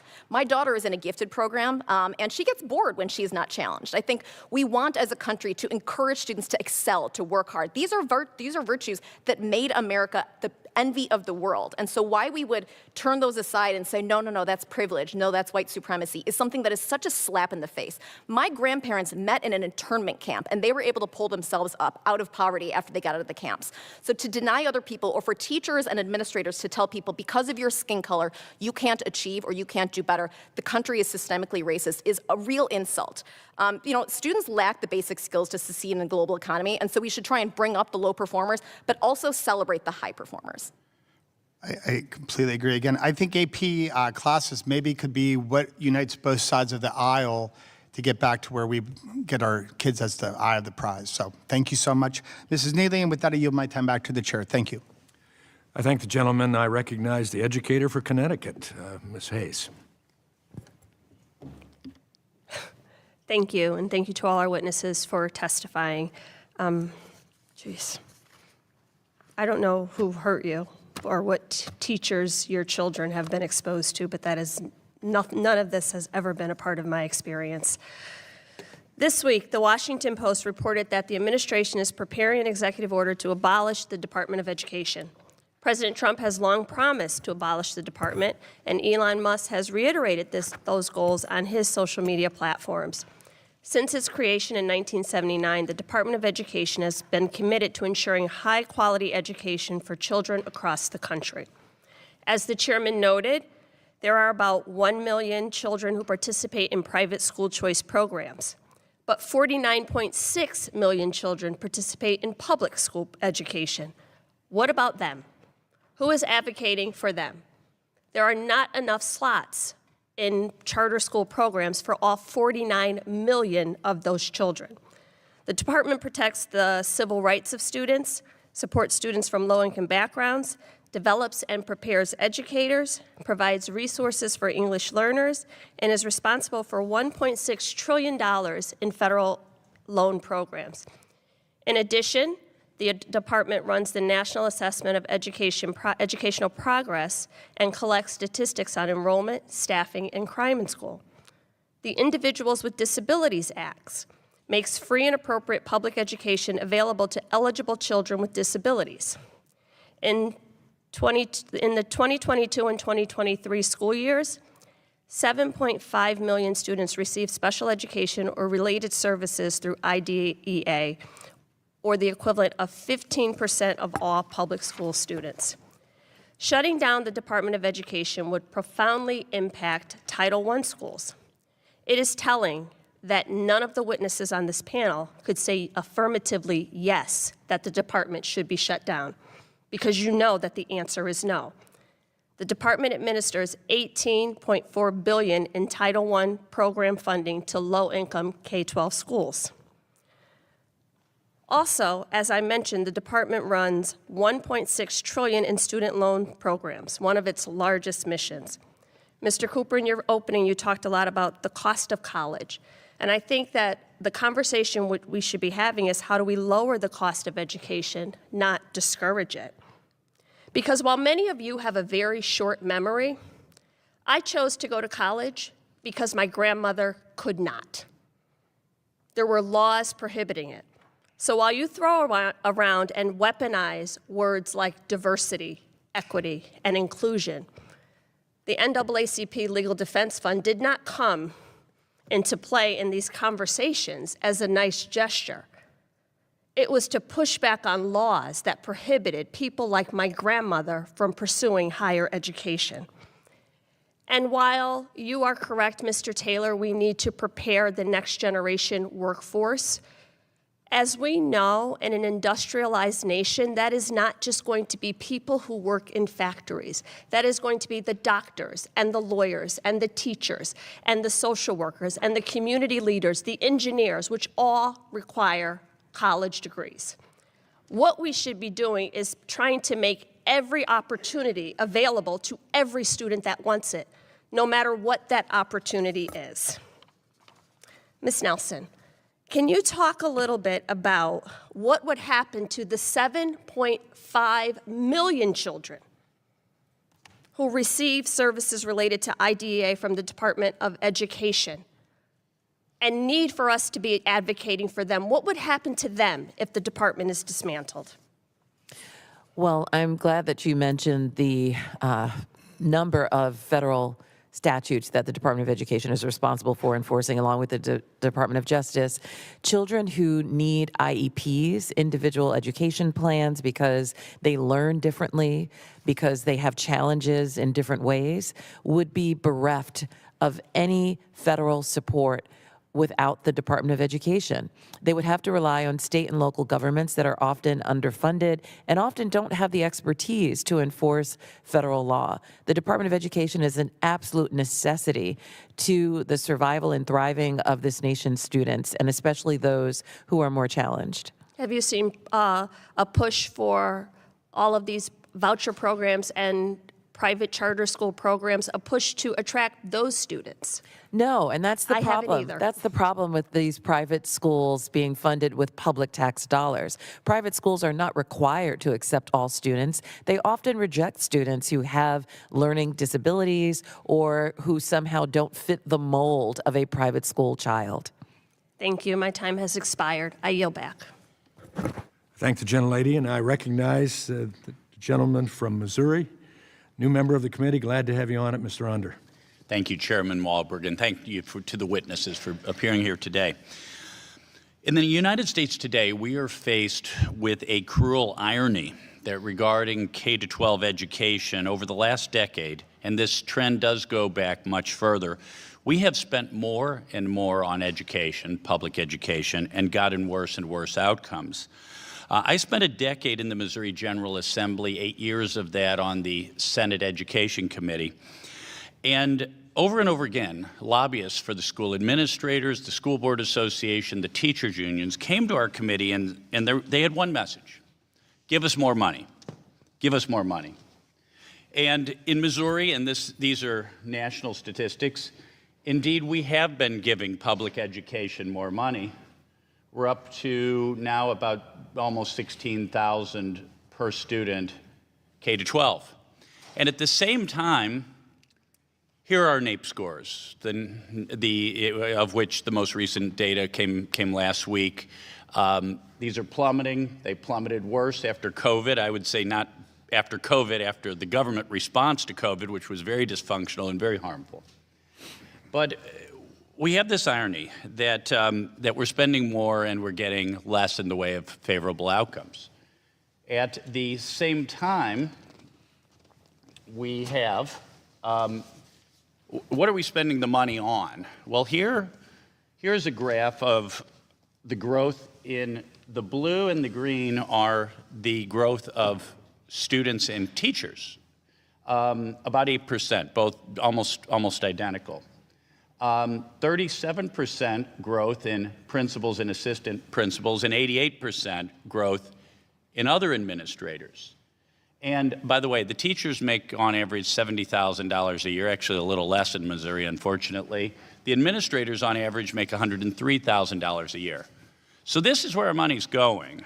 This is where our money's going. We're taking our eye off the ball and not focusing on what really matters, which is these teachers teaching these students how to read and write and do math. And what's worse is we're getting our eye off the ball in other ways. Instead of teaching reading and writing and math, not what to think, but how to think, instead, Mrs. Neely,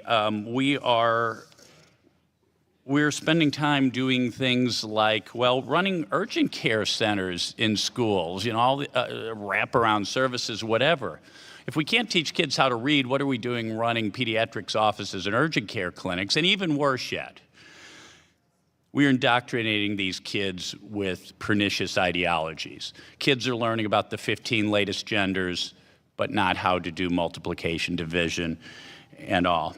So, Mrs. Neely, I believe, by the way, that the federal government is playing a very negative role in all this. The federal government is only providing 11% of the funding, but driving this administrative bloat. But what can we, and I believe abolishing the Department of Education is definitely a big part of the solution.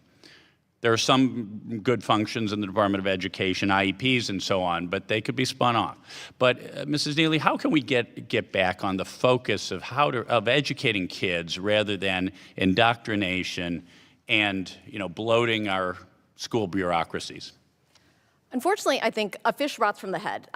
President Biden had a day one executive order injecting equity into everything, and we saw that play out in the form of grants, in the form of other things. As you know, he who pays the piper calls the tune, and every federal dollar that goes out the door has strings attached to it, where they know that they have to prioritize equity over student excellence. Let's think back to the NEA's annual meeting several years ago, where the General Assembly did not vote through to focus on student excellence, but they do vote on things like abortion, on foreign policy, on things like that. And so we have teachers' union leaders that have sold out their members, prioritizing things like restorative justice over actually educating children, keeping teachers safe.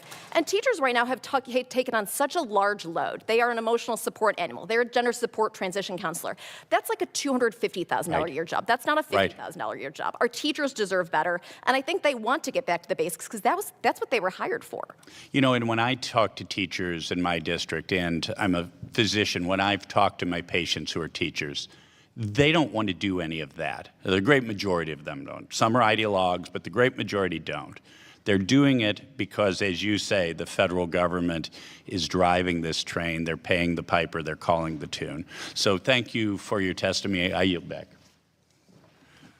I thank the gentleman, and now I recognize the gentleman from New York, Mr. Mannion. Welcome. Thank you, Mr. Chair, and thank you, Ranking Member Scott, and thank you to the witnesses that are joining us here today. I was a former teacher of almost 30 years. I taught science, physics, astronomy, geology, chemistry, AP biology, 15-to-1 living environment. I work directly with students, families, and other teachers. Education is the great equalizer. It's also the great stabilizer. And our public schools are the cores of our community. I was also the founding chairman of the New York State Senate Committee on Disabilities. I'm also a parent.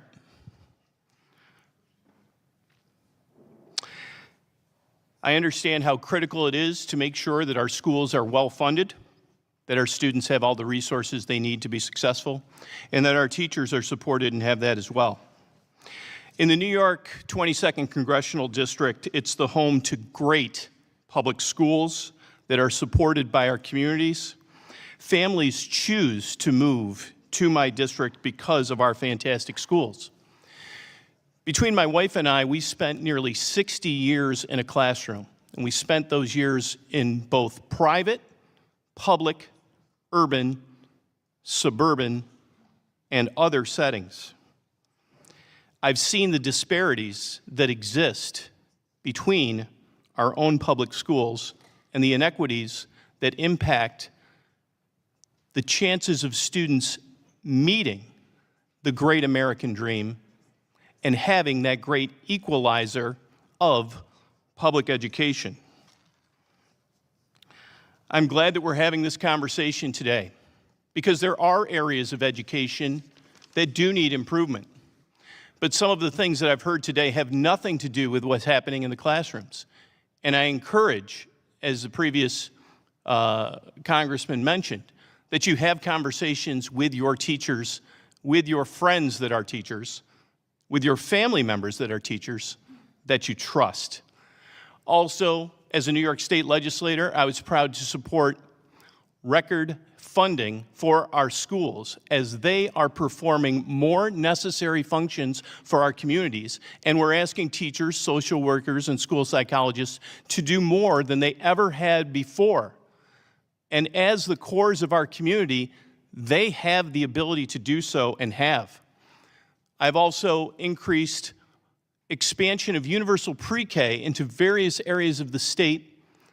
I more than doubled apprenticeship funding so that people can change careers at whatever point in their lifetimes, including in their secondary education setting, and that has transformed lives.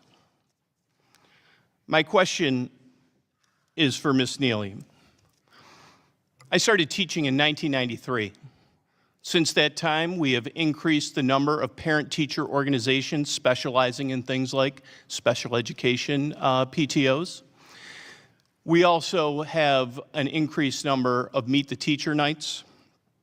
We live stream school board meetings. We have websites that have access to syllabi, curriculum. We have easy access to teachers with emails and phone calls. And beyond all that, we also have students in classrooms with cell phones that are audio taping, videotaping, or live streaming instruction in those classes. My question is a yes or no question. Do you believe over the course of the last generation that parents have less access and input into education? Yes, I do.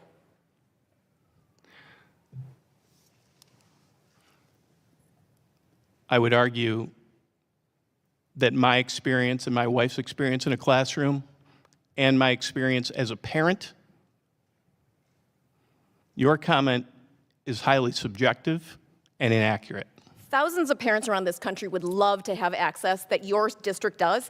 I have talked to hundreds of parents around the country who have to file public records requests on a regular basis to have access to those curriculum, to have access to lesson plans. I myself, through my organization, have paid approximately $100,000 over the past 4 years to gain access to emails, lesson plans, and things like that. I know how to fight, but most average parents don't know how to. And when they do ask questions, when they show up at a school board, they are shouted down, they are called names, they are doxxed by their colleagues and by members of the school board. Thank you, Ms. Neely. I believe what you're referring to are very outlying instances. I believe you're In New York, we have over 500,000 students that are identified as students with disabilities. I participated in CSE meetings and both sides of that table. Parents understand that it's necessary to continue the Department of Education and that these students receive a fair and appropriate public education. Do you believe that fulfilling our federal requirements for our students with disabilities is a distraction, as you've stated in the past? Thank you, Mr. Chair. Thank you so much. I'd like to now, Mr. Harris, North Carolina. Yes, sir. Thank you, Mr. Chairman, and to all of our witnesses. Thank you all for your participation today in this hearing, and I have had the opportunity to review your testimonies. And Ms. Neely, I was taken in your testimony that you mentioned a threat of foreign adversaries posed to our students. We know from reports from watchdog organizations like yours that foreign funding is an issue at the K-12 through 12 level and in higher education. Because of the lack of accountability and transparency, this is likely just the tip of the iceberg of what we know.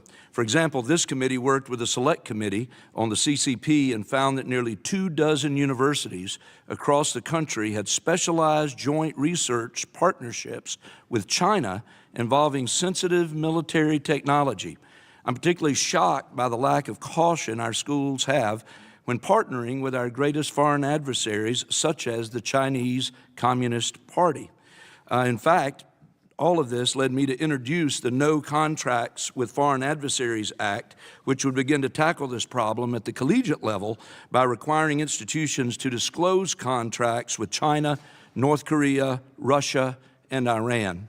But my question to you, Mrs. Neely, is can you just elaborate what harm does the take money first and ask questions later approach have for our students as well as for our national security? Unfortunately, I think most school districts are not aware of the threat that is posed. In Fairfax, the Thomas Jefferson School for Science and Technology, formerly America's #1 magnet school, partnered with Tsinghua University High School, which is, that partners with Tsinghua University, a Chinese military school that is supervised by the Chinese defense industry, according to the Australian Security Policy Studies. The Simpson County Board of Education in Kentucky entered into an agreement with the North China Electric Power University, which works directly with the Chinese government's energy sector to push China's global energy initiatives as part of its Belt and Road Initiative. These are things that local school boards and school districts are not aware of whatsoever. Oftentimes, this is secure or classified information that these kinds of things are taking place. And so for us to open our doors and open our databases to these foreign adversaries is something that I think is appalling and that really needs federal intervention. So thank you for your work. Well, and thank you for your work and for, again, bringing this information forward, because I think it's going to be absolutely critical in protecting our national security as well as our students going forward. Switching gears just a little bit, in the public school system, Ms. Neely, this again is to you, who currently has more influence over a child's intellectual development, parents or bureaucrats? Unfortunately, it seems to be bureaucrats at this moment in time. When you have school officials that are telling children that their parents' love is conditional, that their parents might not love them because of their religion or their politics, that really throws up a wall that, unfortunately, is going to create lasting damage much beyond a child's graduation from high school. And so, while parents often, I talk to them and they say they have to deprogram their kids from what happens in school, there is both the pressure of trying to conform to and please an authority figure like a teacher or a principal, as well as the peer pressure because everyone else around them is also getting inculcated with the same materials. Well, and I think and as a follow-up to that, I think your point is well taken. Is a federal system of supporting education really structured to empower parents, or is it set up more to empower school systems themselves? Right. I mean, I think, looking at the influence that the teachers' union leadership has had over the federal government over the past several years is something that I know is likely to taper off over the next coming years, and I think American families are excited about that. Well, and I'd like to give you a moment just to discuss any examples you've seen of parental rights being trampled on at the expense of the woke gender movement that I think all of us in the country have been aware of. I think in Eau Claire, Wisconsin, they had a sign up, and they also had teacher training materials that said, the right to know a child's gender identity is something that must be earned. I mean, the idea that I have to earn information about my child is something that's appalling. We've watched districts weaponize FERPA, the Federal Education Rights and Privacy Act, saying that children have a right to privacy from their parents. That was not the original intent of the law, and to watch local officials take and bastardize something that was intended to be both a sword and a shield for families is something, again, that is a deep slap in the face. There are federal statutes in place, be it the PPRA, where that governs the amount of information and what questions districts can collect from students. Oftentimes, school officials don't even know that there are things where if they're asking students about sexuality, about drug use, about politics, that they have to notify parents and give families an opportunity to opt out. That's because school officials are not learning what their obligations are under the law. When they learn from their school associations, when they learn from the superintendent association, the principals association, they're learning about woke topics instead of learning about their actual responsibilities.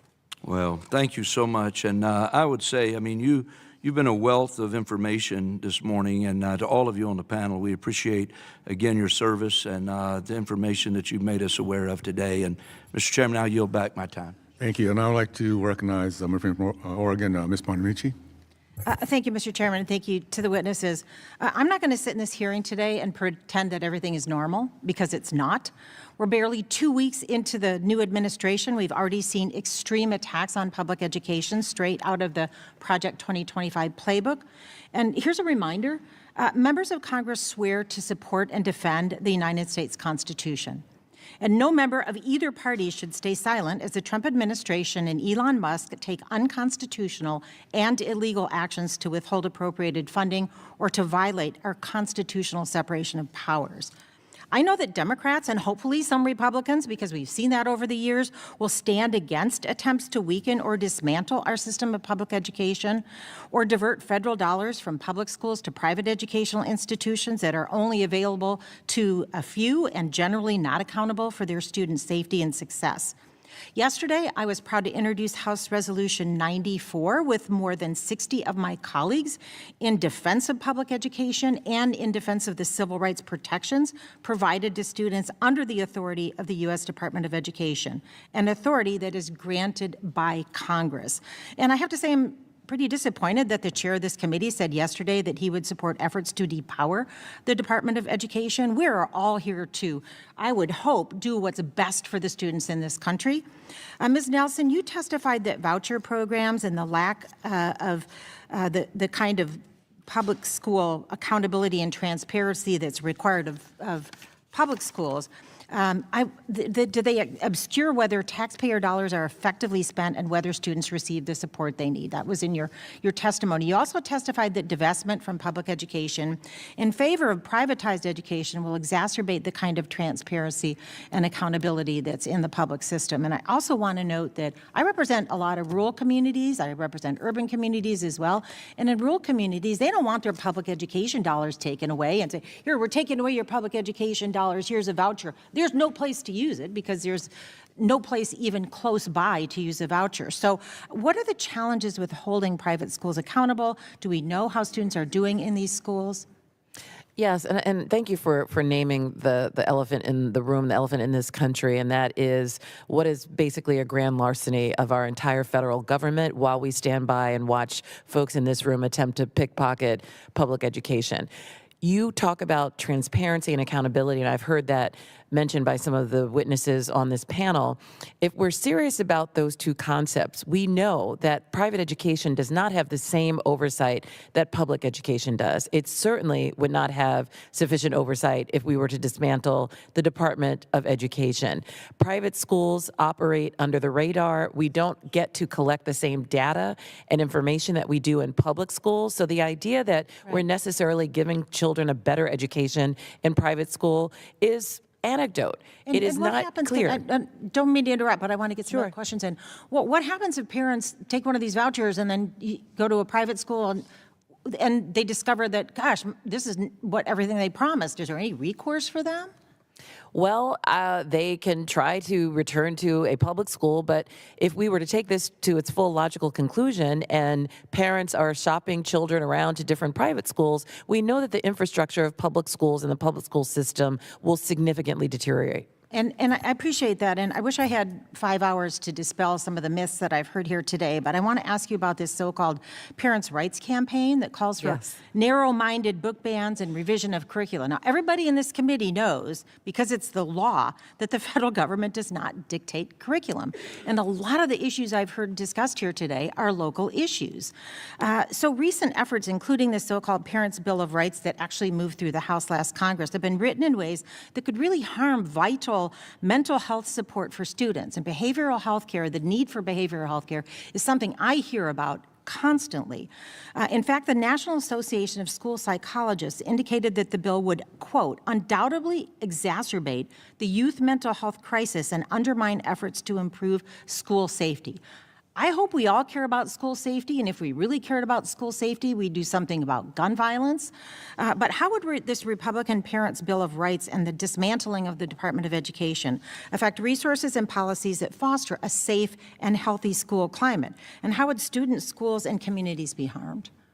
Well, children need additional supports. Of course, we all agree that children should receive basic education. They should leave school with skills. They should learn reading, math, and everything else. But they also require additional supports. As any parent knows, as I know as a parent, students are not just what they learn in a textbook. They are nurtured by their teachers, they are nurtured by their environments, and they deserve the types of investments that will enable them to succeed. What we've heard a lot today is a lot of anecdotal conspiracy rhetoric about what is happening in schools. As a proud product of the public school system and a proud parent of children who have attended public schools, I've seen nothing of the sort of what's been alleged today. Same. I spent years as a very involved public school parent, and I have to say that children don't learn when they're hungry or when they're sick. So the thought of withdrawing supports or that support for students is not appropriate is baffling. I yield back. Thank you. I'd like to now recognize my friend from Indiana, Ms. Mesmer. Mr. Mesmer. Thank you, Mr. Chairman. Mr. Taylor, apprenticeships are an approved model of pairing paid on-the-job training with related technical instruction to educate workers for career success. Despite the growth over the past decade, registered apprentices only make up about 0.3% of the workforce. What are the greatest barriers to broader adoption of apprenticeships from an employer standpoint? And what are some of the challenges in engaging students to pursue those apprenticeships? Thank you, Ms. Mesmer. We're huge supporters of apprenticeships. From SHRM's standpoint, we need them, again, to address the worker shortage and, more importantly, the skilled worker shortage. The earlier that we can allow people, for example, who do have college degrees to gain experience while in college, often through registered apprenticeships, we're increasing that pipeline of highly qualified workers. The barriers are, one, the word apprenticeship suggests, especially when you speak to people coming out of higher ed, that it's not quite, you don't need an apprenticeship. I'm a lawyer for training, for example, and my apprenticeship was considered a summer associateship. So it's the way we talk about it that has made it less attractive to students. And so they don't rush to that because they assume that apprenticeship is tied to me becoming a welder, which is a very good job and may pay more than that lawyer who graduated from law school. But at the end of the day, we have to work on what has been the stigmatization of that word apprentice. That's a barrier. And then secondly, and significantly for historically underrepresented communities, oftentimes these apprenticeships are unpaid. And I got to tell you, as much as one wants to get experiential treatment, if you have to choose between, and oftentimes children, I was one of those children who had to spend the summer making money to pay for school for the next year. And so if I had the choice, had to make the tough choice between an unpaid apprenticeship and working a job that didn't necessarily give me skills that would prepare me to be a better lawyer, but one was unpaid, that's a problem. So to the extent this Congress can help us fund those apprenticeships, those are the two significant barriers that we see. And by the way, it's not limited to historically underrepresented groups. There are a number of majority members who come from places like West Virginia where they may be financially challenged and they can't participate in apprenticeship programs because of funding. Thank you. Mrs. Neely, tomorrow I will introduce the Instruct Act, which will require intelligence agencies to boost their interagency coordination on foreign harmful influence in our schools, along with retroactively share all past reports on the topic across departments. In your opinion, do you view this legislation as a step in the right direction? I think absolutely it's a step in the right direction. Schools collect such a vast amount of data about children on a regular basis, and frankly, it's not secured very well. We all hear on a regular basis about schools being hacked, data being held by ransomware. What is going to happen when the information about either military families or just average families is held by a hostile foreign power that seeks to exploit us? I think it's terrifying, and I think your bill is a step in the right direction. Thank you.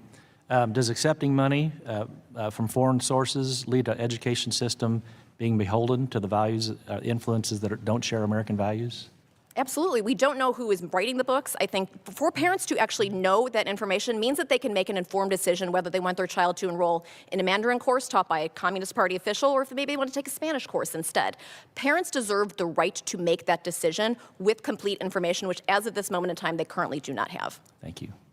In my home state, school choice programs have shown to statistically benefit minority populations at a much higher ratio than the rest of the population. Mrs. Nelson, can you validate with statistical data rather than anecdotal claims that school choice programs penalize minority students? Certainly, and I'm so glad that you raised your state of Indiana, where more than a quarter of the students who are required to repeat grades in your state are Black, and nearly a tenth are Latino. I will tell you that school vouchers in many of the programs that we are aware of have actually decreased the learning of the students who have those vouchers. It has not improved their educational outcomes. It has left them. You can provide statistical data to show that? I can provide statistical data. It's contrary to what we've seen in our state. So. Well, I'm happy to share what our studies have shown. And in fact, if we look at the state of South Carolina, I'll give you that example, where the Supreme Court of the state of South Carolina just last November in a court case held that their voucher program contradicted the state constitution and was unconstitutional because it drained resources from the public school system. So there are significant concerns not only about the educational value when you use school vouchers, but also what it does to destroy the public school system for the rest of the children, the vast majority of children who are left without vouchers and are in the public school system. We don't just want to focus on those who have vouchers. We want to focus on the majority of students in this country, the nearly 50 million who don't have vouchers to shop around and try to find a better education. Thank you, Mr. Chairman. I'll yield back. Thank you. I'd like to now recognize from Pennsylvania, Ms. Lee. Thank you, Mr. Chair. I am glad that we're having this hearing today because I do strongly agree that the state in America, the state of education in America should be a concern for all of us. I think perhaps I disagree on what are the most serious threats. I disagree on the seriousness of the assertion that those most serious threats are things such as woke ideology or radical indoctrination, or the fact that LGBTQ plus people exist. I, however, do believe that among the most serious threats are the active and deliberate dismantling of public education. Republicans focus on demonizing our most marginalized students to distract from the fact that they have no intention, or we have simply not heard of any intention to actually improve the state of education. Throughout not just this hearing, but in general around this topic, we hear a lot of buzzwords, such as school choice, our parents' rights, our education freedom, our indoctrination, our federal overreach. And that is by no coincidence. These are talking points that we saw were core tenets of Project 2025. In this plan, conservatives outlined how they would dismantle the Department of Education, gut public education, strip away civil rights protections, and impose an extreme ideological agenda on our schools. Right now, the president is reportedly preparing an executive order to bypass Congress and illegally impound funds within the Department of Education, a first step toward dismantling the agency altogether. The president has promised to attack these institutions, and he's doing that. And let's be clear about what these policies really mean, because we've seen them before. These are the same arguments that were used to resist desegregation, to justify pulling public dollars out of integrated schools and pouring them into segregated academies, and to privatize or prioritize incarceration over the education of Black and brown students. The language has changed, but the goals seem to remain the same. Attorney Nelson, When we hear conservatives pushing for parents' rights and claim to be fighting against indoctrination, what do you see are the natural consequences of these efforts? And what influence do you think it has on our students' curricula or the learning environment for the students or the teachers? Yeah, we absolutely believe that parents should be involved in children's education. This is not a new concept. If you talk to any teacher would welcome parents to engage. What we don't want is parents to try to override the expertise of teachers who we have hired because they are specialized in teaching and training students about what should be in the curricula, about what should be in terms of our national standards, right? Federal laws that have been passed, that have been informed by experts, research, and other data, not the anecdotes that people want to bring to advance their own political ideology. So inviting extremist groups like Moms for Liberty to determine what the curricula of this country would be absolutely disastrous. They would be peddling a indoctrination by ignorance, indoctrination by deprivation of knowledge. And that certainly does not allow us to be a competitive country and does not serve all of our children to succeed. Yeah, very quickly, do you believe that dismantling the Department of Education would help us fulfill the promises of Brown? Absolutely not. It would be counter to the very premise of Brown. The Department of Education began because we recognized the need for there to be national standards and national oversight of our public education system, and for there to be a federal apparatus to enforce our federal civil rights laws as they pertain to education and other laws. Thank you. How do you think, if at all, do these conservative policies or proposals make our students more competitive, improve the global standing of the United States, or prepare our students to enter emerging careers, or ensure that our students will be prepared to address the significant challenges on the horizons? No, to the extent that these conservative policies attack diversity, equity, and inclusion, basic principles of fairness, those are America Last policies. Those are not policies that will advance our students to become competitive in an increasingly global marketplace, in an increasingly global economy. We should be leveraging our diversity. It is our greatest strength. We should be leveraging multilingualism. Instead, we are trying to find ways to really narrow the focus of our education and to replace it with conservative extremist ideology. Thank you. And while the most harm, per usual, will be Black and brown students, students with disabilities, and other marginalized students, we will all pay the price, as Attorney Nelson just said. While our commitment to racism may be lucrative for the billionaires running the administration right now, the rest of this nation will learn that we will all sink or swim together. The outcomes and disinvestment reserved or accepted for the Black students will be reflected in our global standing in tech and innovation. While other nations invest in all of their students to increase their global competitiveness, racism in our public schools will serve as an anchor for ours. I thank you, the panel, and I yield back. I thank the gentlelady, and I recognize the Vice Chairman of our committee, Mr. Owens from Utah. Thank you, Mr. Chairman. First of all, this is such an important hearing, the state of our education, one of the most important conversations we're going to have about our most important national resource, our children. It's been interesting. First of all, we can all agree, based on recent results, that our present educational system is failing our children miserably.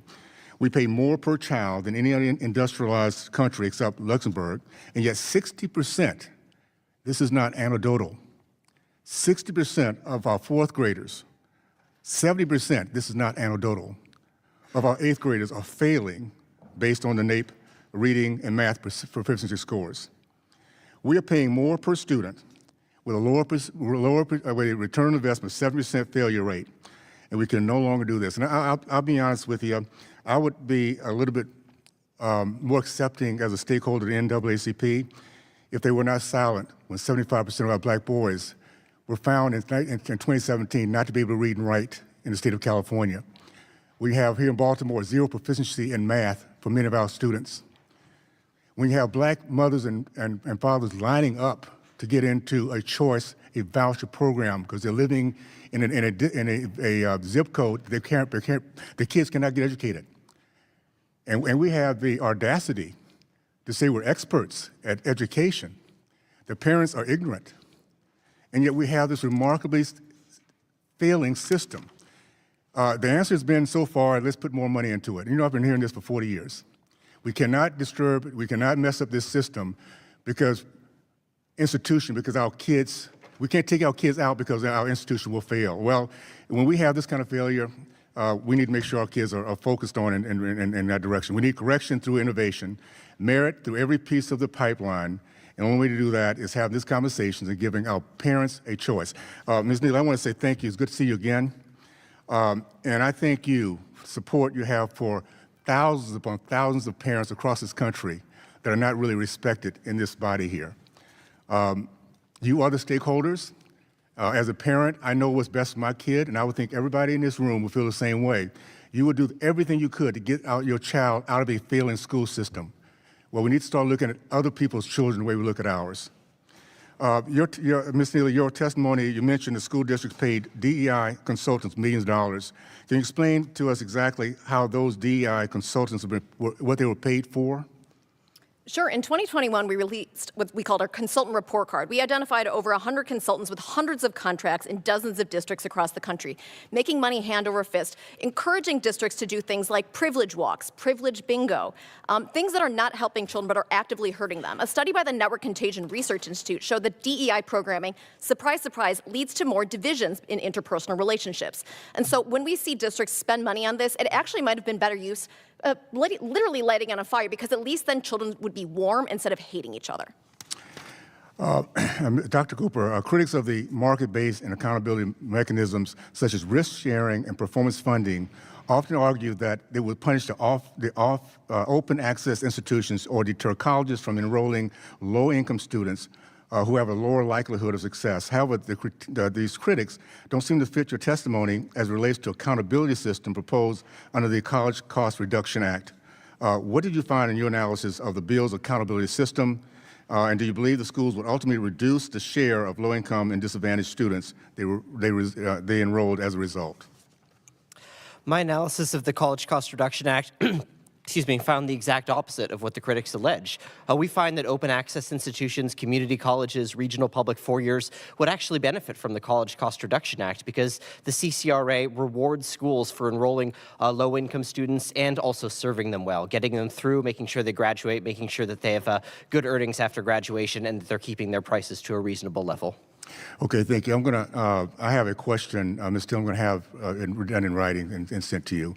I'll just say this. I grew up at a time where education was our gateway, segregated community.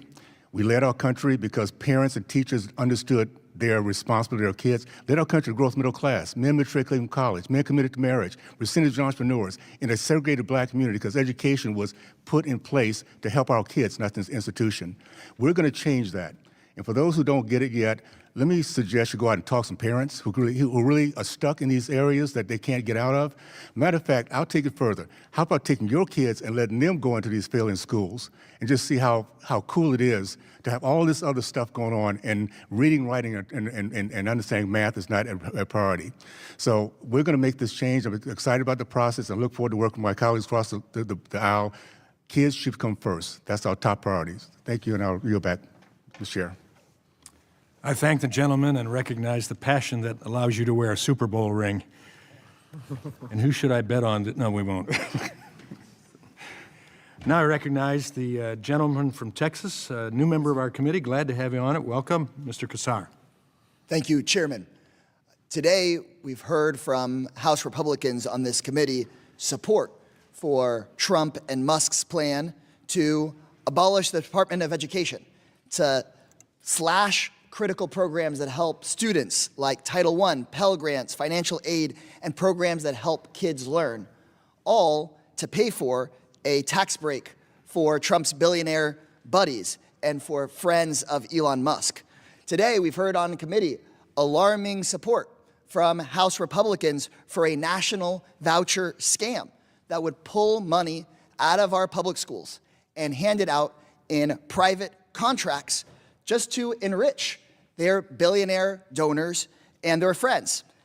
And if you can't believe it, just take a look at what's happened here over the last couple of months. Musk has been using the federal government to get himself even more rich. He spent $277 million to elect Donald Trump, and since the election, he's become $154 billion richer. How is making billionaires richer while taking money away from our kids? How is that good for education? How's that good for student outcomes? How's that good for our community? How's that good for our taxpayers? It's good for no one but Trump's ego and for Musk's pocketbook. In places like Texas, I've seen rural Republicans speak out against these voucher scams because they know that pulling money out of our teachers and out of our public schools to hand over to unaccountable voucher schools is not empowering parents. It's taking money away from parents and handing it to these companies. For years, unaccountable, unregulated private schools have stolen public money through state voucher programs. We know some of those voucher schools took public funds for kids that weren't even intended or even going to those schools, weren't attending that school, embezzling millions of dollars.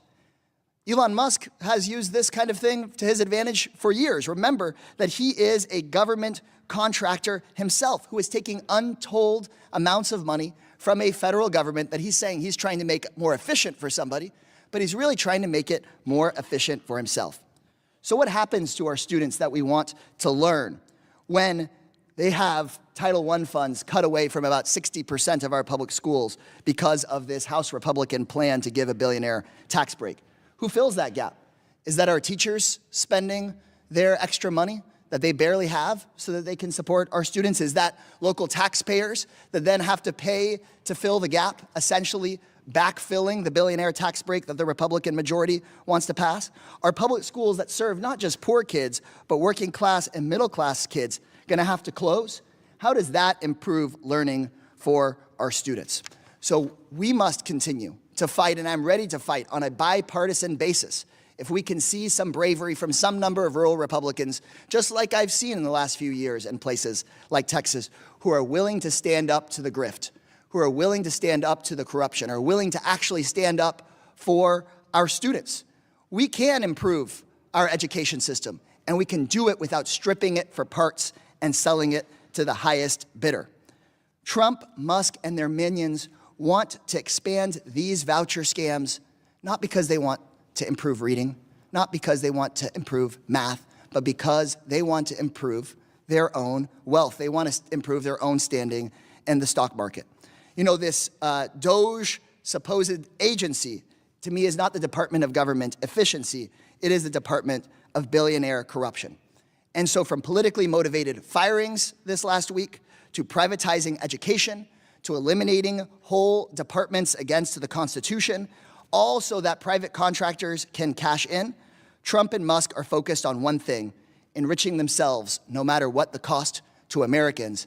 And I would hope to hear some House Republican spine against this spineless corruption. And unfortunately, what I've been hearing in committee today, Mr. Chairman, is people either being silent or going along with it, even though they know it's going to hurt our kids. Look at state after state after state where they've passed these voucher scams. Even Republicans that voted for it, you talk to them publicly and privately, they say this did not help. All it did was take money away from those schools that were asking for our help. Those people like us that are entrusted with these positions of power, we should be using it responsibly and not just be going along with the folks that already have more wealth than anybody's ever had in the history of this planet. Thank you, Mr. Chairman, and I yield back. I thank the gentleman, and I recognize the chairman of the Workforce Protection Subcommittee, a new member of our committee as well, Mr. McKenzie from Pennsylvania. Well, thank you, Mr. Chairman, for the opportunity to talk about the state of American education today. And I appreciate all of our testifiers sharing their experiences and their opinions with us. It's an important conversation we're having because when we look at higher education, for the years that I have been in public office, both at the state level and here at the federal level now, we have been touting and advocating choice for individuals in higher education. We have said that higher education is not only about four-year colleges, but we have said that there are so many other good options out there available to students, whether it's career and technical schools, going into the military, going straight into the workforce, but maybe doing continuing education in that particular job. Lots of choice at the higher education level. And what we have in America is we have the best system of higher education in the entire world. because of that choice. That is a key element of our higher education system. But then when we talk about K through 12 education, for some reason, people want to oppose choice. They want to block choice. They want to hold people in positions where they are failing or they are not secure in their own school districts. And I want to give the example of a family that came to me to talk about their young daughter who's in high school. She's a low-income student, but she's in a very good school district. By all accounts, she should have been getting a good education there. But ultimately, she became the victim of bullying. And I'm not just talking about light bullying or, friendly jostling in the hallways. This was assault. I saw the videos. It was assault. And the school meted out the proper punishment, but ultimately, the perpetrator ended up back in the same school. And that student felt like she couldn't actually go to school and learn in a safe environment, even though it was a good school. Everybody in the community knows that that is a great school district, and she should be getting a good education. So the parents, they wanted to consider their different options. They looked at online schooling, and they said, well, that's not going to work for her. That school district did have an online option. But they said, we're two working parents. We're not going to be able to be there and supervise her on a day in and day out basis. She's not going to be able to learn in that kind of environment. We don't feel like she would be safe at home. So they looked at private schools. The price was too expensive. She didn't qualify for any scholarships. And so that option was closed to them as well. Because they weren't wealthy, they didn't have that choice. So that choice was closed out to them. Finally, there were charter schools in our community. They looked at the charter schools, but those seats were capped because people who wanted to oppose choice said that she could not get an additional seat in that school.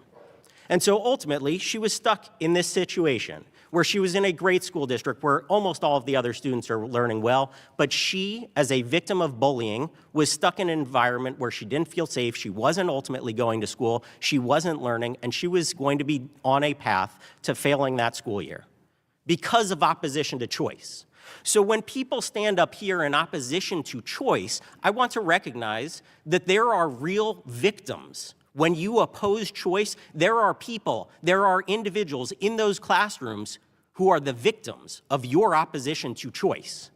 And so what we need to do is we need to talk about expanding choice for everybody so that every student has that opportunity to succeed. It shouldn't just be for the wealthy. It should be for every student, regardless of your race, regardless of your socioeconomic status. We want that choice for everybody. The public wants that choice. If you look at public opinion polling, overwhelmingly, it is in favor of school choice. That is the minority position to oppose choice in K through 12 education. That is a losing position. It is failing. It is not only failing our public, it is failing students like the one that I talked about today. So what I want to do is I want to raise up those voices of parents. I want to raise up the voices of advocates for school choice. Those aren't just buzzwords. There are real people and real lives attached to those movements. And so when we stand here and oppose, I want you to recognize that you're not just opposing choice. You're opposing that girl who is a victim of bullying. You are opposing her getting a better education, a better opportunity, and a better life. That's what you're opposing. So, Mr. Chairman, I want to thank you for the opportunity to have this discussion at the start of this session about the state of American education. We have lots of things that we can improve upon, but there are so many good things going on across this country that everybody should have access to. Every single person should have those same opportunities, not just the wealthy, which is what's going on in this country right now. But we can expand those opportunities to individuals that aren't wealthy and give them the same opportunities as the wealthy by giving them choice. So, Mr. Chairman, I will yield back to you, but I just want to say thank you for this opportunity, and I look forward to advancing legislation this session that will help every American student get the best opportunity and the best life that they can have. Thank you. I thank the gentleman. And now I recognize the chairman of the Early Childhood, Elementary, and Secondary Education Subcommittee and a passionate educator himself, Mr. Kiley from California. Thank you, Mr. Chair. We've just received the latest test scores for students across this country, and they are absolutely alarming. What we see is that the trend continues to be one of decline, as you can see in this chart right here. The bottom part of the graph shows from 2013 to the present average scores in reading and in math, 4th and 8th grade. And then the top of the chart is particularly interesting because that shows the level of spending. The gray curve there is actually inflation. So you can see the spending line above that exceeds that. This is a steady growth in spending in real dollars that is proceeding in tandem with a steady decline in student achievement. So when we're talking about the reforms that are going to be considered by the president as well as by this committee, I certainly welcome any arguments against them that seek to identify what the implications of those reforms might be. But there are two responses that I think are wholly inadequate and are frankly the only responses we've really heard today from the other side of the dais. Number one is defending the status quo. This is the status quo. It is failure, continuing decline, a continual dimming of the prospects of America's young people, and a diminished capacity of America to lead the world. And the second response, also inadequate, is to say the solution is to just spend more money under the current system. Because as we can see, there has been an inverse relationship between spending and student achievement. So, Mr. Taylor, you mentioned this earlier, that simply spending more money doesn't necessarily help matters. Why do you believe that is, that we see this actually inverse correlation between spending and student achievement? Well, because we ultimately refer to the K through 16 system as the people who produce the product that we employers buy. And we are increasingly seeing a lower quality product come out of the K through 16 system. So sadly, if we go back to the manufacturer, the K through 12 system ultimately manufactures the parents, but when you get into the system and you ask them and they say, well, we're spending more money on it, and we are telling them, but you're not giving us what we need. There's not enough volume, and the people who do come through often, your product often does not have the skills. And some of those are what you call soft skills, we call power skills. They don't know how to interact with other employees. They don't know how to work on teams. They don't know how to show up to work on time. There's a startling statistic that 20% of right now Gen Z parents are showing up to the interviews with them. Like, this is what's happening in the workplace. So we're saying, got it. You're spending a lot of money, but we're going to tell you on the other end of this that the product that you're receiving and delivering to us is suboptimal. Right, and this is a characterization of the system as a whole. However, there are examples of schools and school systems that do quite well, that have an excellent educational product. And I'm very grateful that the chair has trusted me to lead the subcommittee that spans K-12 education as well as pre-K.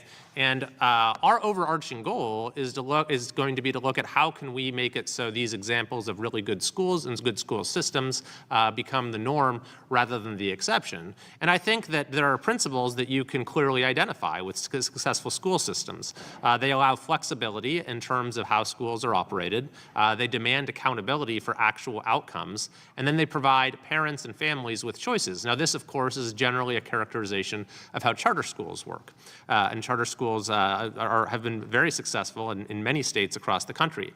So some of the priorities that our committee is going to focus on are, number one, the question of funding. How do we reimagine the role of the federal government in education, both when it comes to the bureaucracies that exist and how funding gets allocated? Number two is how can we support school choice in states and hold states accountable for policies that run against school choice, whether that be for charter schools or other forms of choice. Number three is how can we assist educators across the country in incorporating the very powerful personalized learning tools that advances in technology have made available. Number four is examining how literacy is being taught across this country. There are still way too many districts and states that don't properly teach literacy. Number 5 is expanding the role of career education, which I know is a major priority of the chair. And number 6 is we need to look at the broken nature of special education funding, which is clearly inadequate for many districts, causing many districts to have to then dip into their general fund budget and isn't giving students with special needs and their families the support that they need. So I think that we have a tremendous opportunity, Mr. Chair, to catalyze absolutely amazing education reform across the country that will go a long way towards helping millions of kids and better preparing our country for global leadership in the future. I yield back. I thank the gentleman, and we wish you well on those ideas and challenges. I now have the privilege of recognizing the Chairwoman Emeritus of this committee, Mrs. Fox from North Carolina. Thank you, Mr. Chairman. And I thank our witnesses for being here today. An important topic that you're dealing with. Dr. Cooper, the Parent Plus program has been regarded by many as the most predatory program in the federal student loan portfolio. Like Grad Plus, these loans have origination fees 4 times higher than the Stafford loans provided to students and a 9% interest rate, which is higher than many private student loans today. Moreover, Parent Plus loans have no limit on how much parents can borrow. Can you discuss the harms of Parent Plus as well as who is actually benefiting from these programs? Thank you, Dr. Fox. The Parent Plus program is a predatory loan program. There's simply no other way to describe it. As you mentioned, the interest rates exceed 9%, the origination fees exceed 4%, and what's more, 20% of the parents who are getting Parent Plus loans foisted on them by colleges have an expected family contribution of 0, and what that means is that the federal government has determined that those parents can contribute nothing financially to their children's education, yet that same federal government is turning around and handing them an effectively unlimited loan. Now, the ones who really benefit from the Parent Plus program are the colleges. Out of 5,000 colleges in the United States, just 500 of those use more than 80% of Parent Plus loans issued every year.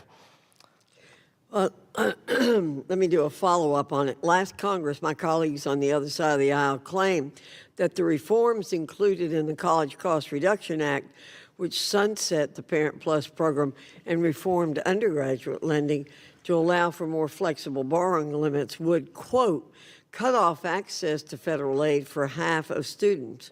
From your expert perspective, is this actually true? I think that reflects a misunderstanding of what the College Cost Reduction Act actually does. Only 10% of college students even use Parent Plus dollars, so it's impossible for half of students to be affected by that. And as a matter of fact, the Urban Institute found that over 90% of college students would be unaffected by the limits imposed in the College Cost Reduction Act. Who would be affected are the schools that are simply charging outrageous amounts and forcing the amount onto parents. And I would say not allowing those schools to foist unlimited loans onto parents is a feature, not a bug. Well, a bit of hyperbole then there, right? Mr. Taylor, I know employers are thinking about student debt of their employees. We've been trying to address that issue here. I find it crazy that we allow people to borrow unlimited amounts through the Plus loan program. And worse, that we allow parents and even grandparents to borrow unlimited amounts when the federal government has determined they have no ability to pay them off, as Dr. Cooper just said. How do you feel about the Plus loan program, and do you think it's fair we lend the money out in this manner? Dr. Fox, great to see you. We've been talking about this work a long time when it was at the Thurgood Marshall College Fund, because I think the Parent Plus loan, to use the term predatory, as that program currently works, is an understatement.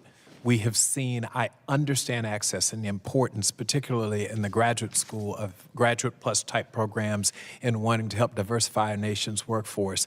The flip side is we know that on the employment side, people show up with $150,000 of debt and an undergraduate degree in art or communications or whatever it is, they simply can't focus on their work because they are working 2 jobs. It's not at all unusual to find someone who is under that kind of debt load from their undergraduate debt load, and my gosh, if they went to go get a master's degree, and those students simply can't perform. So they're working 40 hours with us, 30 hours in the evening with Uber, and then they come back to us and they are not their best.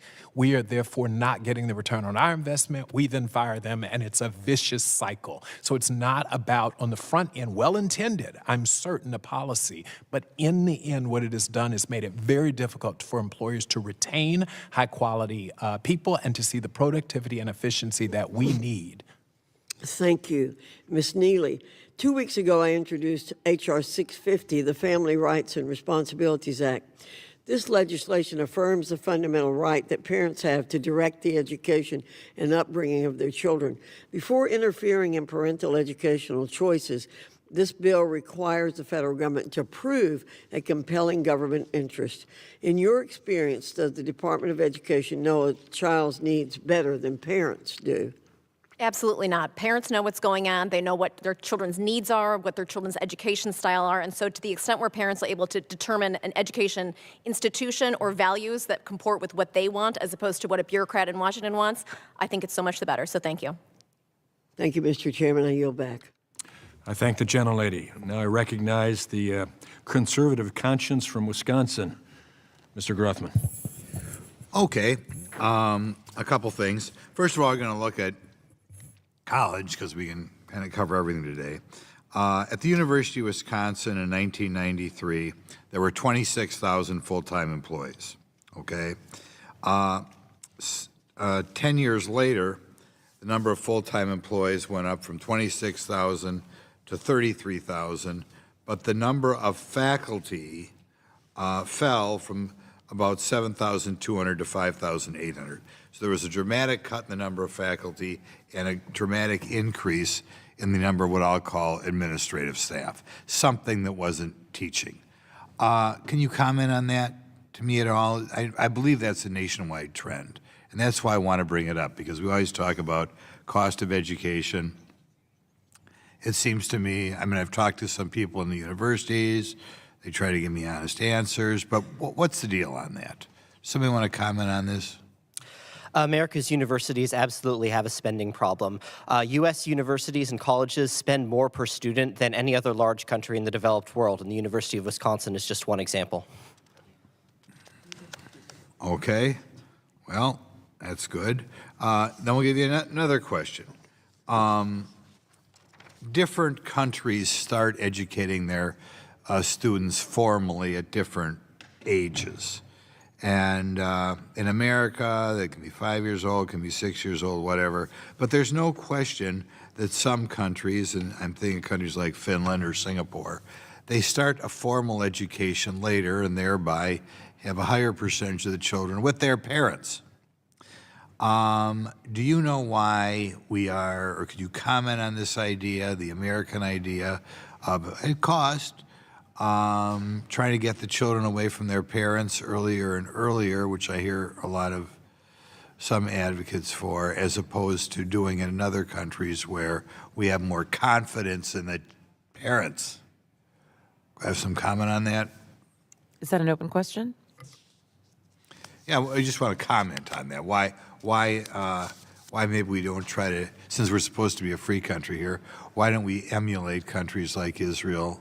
I'm sorry, emulate countries like Finland and Singapore, where, you know, the parents are primarily responsible for the children at a younger age. Well, studies have shown that universal pre-K has boosted the ability of students to succeed in every context. If you invest in pre-K, you see the dividends returned at every other step of the education system. The other countries that you refer to that enable parents to stay with their children longer also have social supports for those families. They have a social safety net. They have other income that they provide for families in order to sustain their economic wherewithal when they are unable to work because they are taking care of their children. Right, I'm familiar with the Brookings Institution study on Head Start, and it showed it wasn't that good. Do any of the other three of you have an opinion on getting kids in a formal setting or at a younger age? I think the devil is in the details and how we execute on some of these things. The programs that we're seeing, the pervasive poisonous ideology in K-12 schools, if we start that even earlier at younger ages, 3, 4 years old,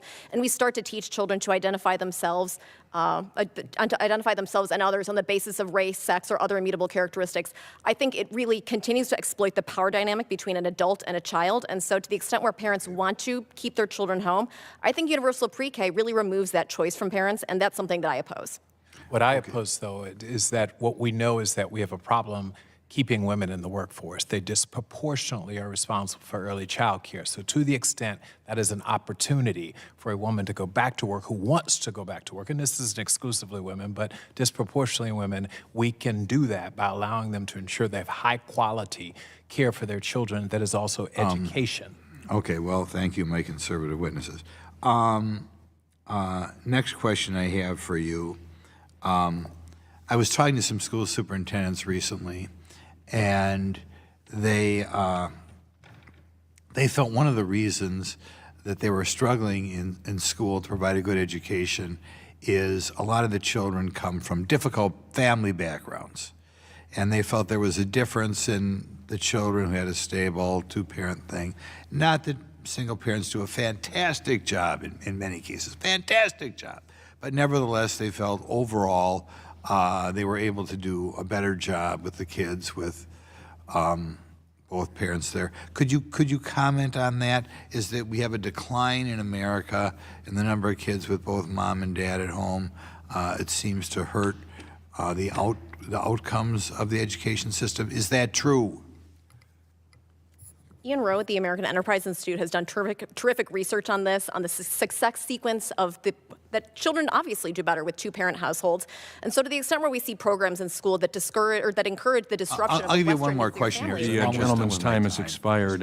We'll have to get the question answered in writing. Well, I'll let you finish the question then, rather than jumping done. and giving her another. Yeah. Finish your answer. There are programs in school, right now it's Black Lives Matter at School Week, that prioritize the disruption of the Western prescribed nuclear family. That would be a two-parent household. It would be things like that. And so when students are learning and being taught lessons like that, I think it's a negative. Thank you. The gentleman's time has expired. And now I recognize my friend and the ranking member, Mr. Scott from Virginia, for his questioning. Thank you, Mr. Chairman. Ms. Neely, should parents always have the right to know things about their children, even if there's credible evidence that the child will be endangered if the parents get that information?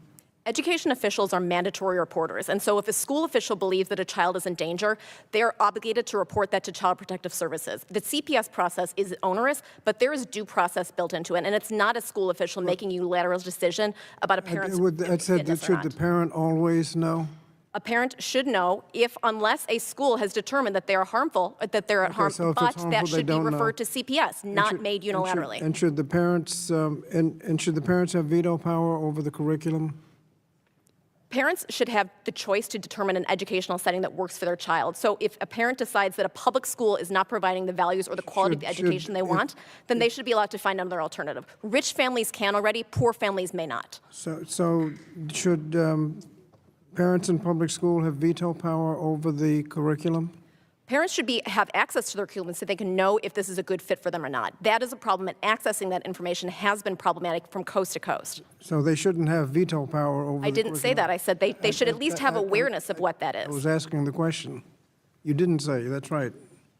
Should they have veto power over the curriculum? I have never seen or heard of a school district where a parent has tried to exercise veto power over what a curriculum is. They would like access to it, and they have problems accessing that. Is there evidence that increases in vouchers and private education leads to segregation?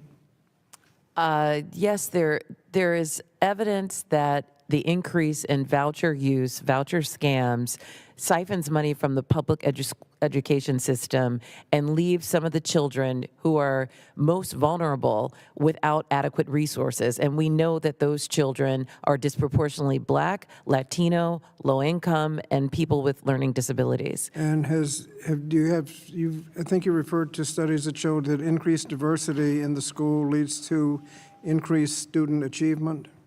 Yes, there are studies that show that increases in diversity, equity, and inclusion create a more hospitable environment for learning, that they increase higher graduation rates, they improve critical thinking, better problem-solving ability, increase student satisfaction and motivation, improve self-confidence. There are a multitude of benefits to having a more inclusive learning environment. Is there any evidence that public education is enhanced by school choice? No, there is not, if you define school choice by the voucher scam programs that are being peddled. School choice exists within our public education school system. There are many opportunities for students to learn in different ways that can be accommodated by strengthening our public education school system without vouchers. And what would the elimination of Title I do to equitable educational opportunities? It would be absolutely devastating. There are many students who come from low-income families who rely on Title I funding, who rely on school lunch programs, free breakfast programs, and other ways to nourish them so that they can nourish their minds during the school day.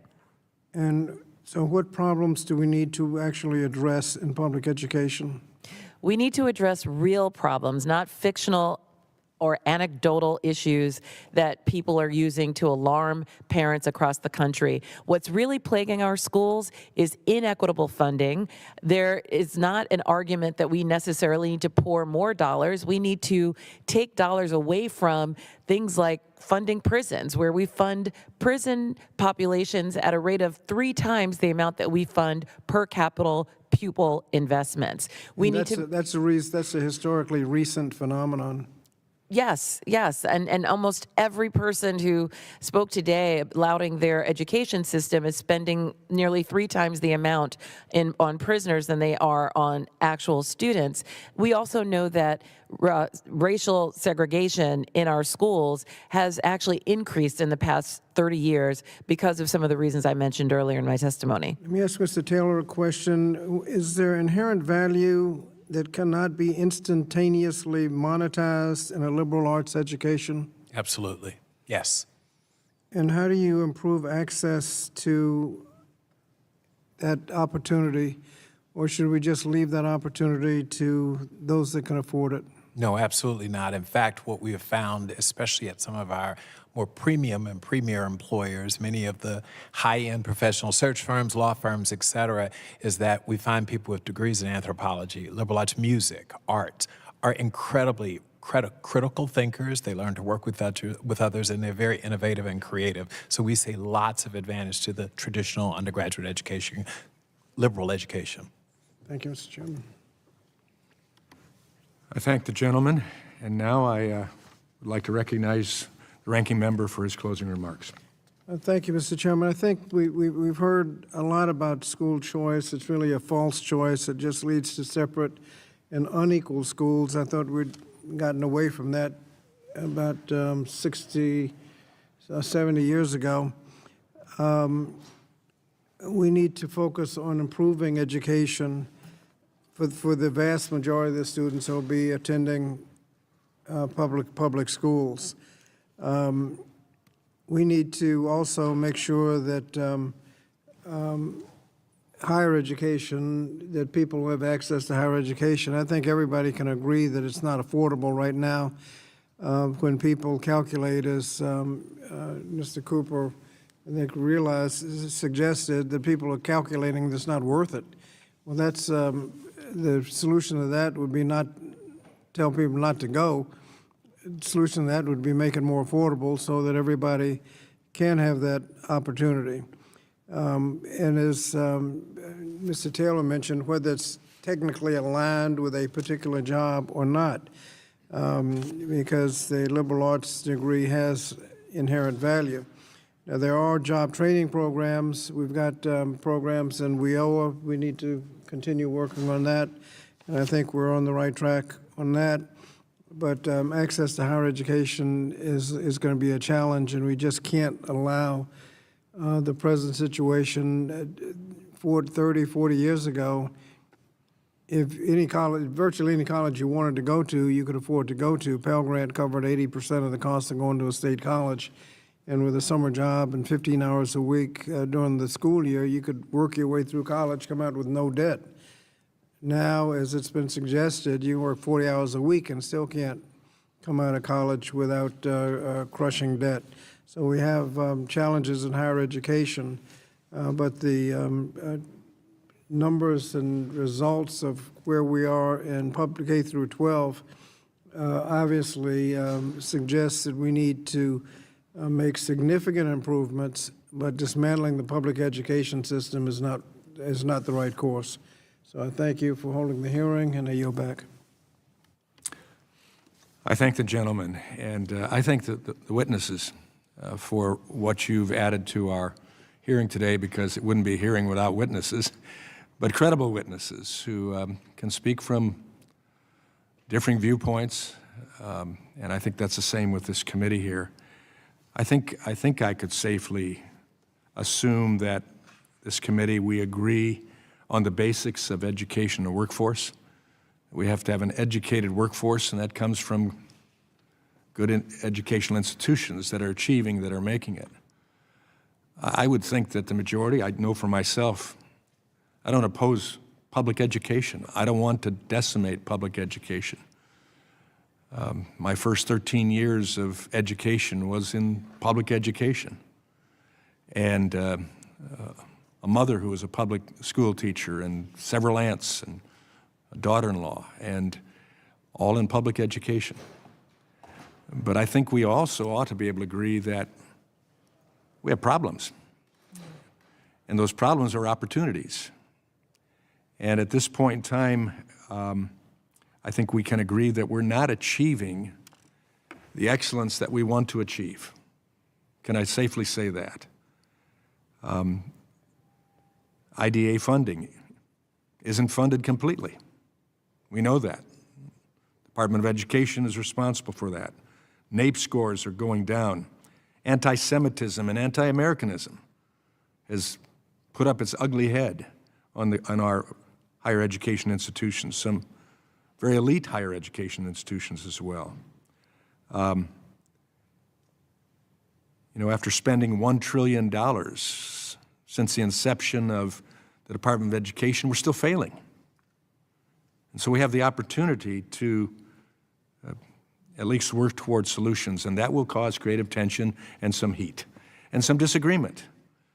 But I think it's important at this time that we jealously, and that's a word I want to use, steward our Article I authorities.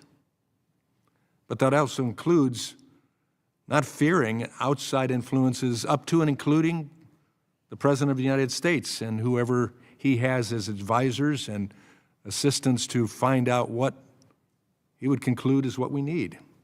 We can use that as a goad to do even better, whether we agree or disagree. I happen to agree, but this committee will work on finding solutions within our Article I authorities and powers and responsibilities, and we better not let down on that. Student, parents, teachers are our #1 priority in the educational system, correct? And then the workforce is what we've got to point our eyes toward. Whatever area of workforce there is, they need to be the best educated and prepared possible. Expressing our diversity best will be in the context of merit and excellence. And how we achieve that in the end is important. We have that opportunity on this committee to help determine where we go. Yes, we want more choice on our side of the aisle. And I'm not so sure that all of our colleagues on the other side would disagree with that. It's what choice it is, but we want more choice. And we want the same choice that billionaires already have. I think I'm right on that one. We throw out things that this is going to give choice to billionaires. No, they have it already. They have the money to pay for it, and they do that. And so we have to find a way to give choice to everybody as much as humanly possible. But I believe we can agree on our desire to improve education opportunity for all. And that's where I want us to focus from this first hearing on. And I wait with expectation of how we can work together and how we can we can work in a creative tension to force our ideas, all of our ideas, to be better in the outcome of it all. So I think a lot, if not all, has been said today, and right now all have said it. So if there are no further business to be conducted here and without objection, the committee stands adjourned.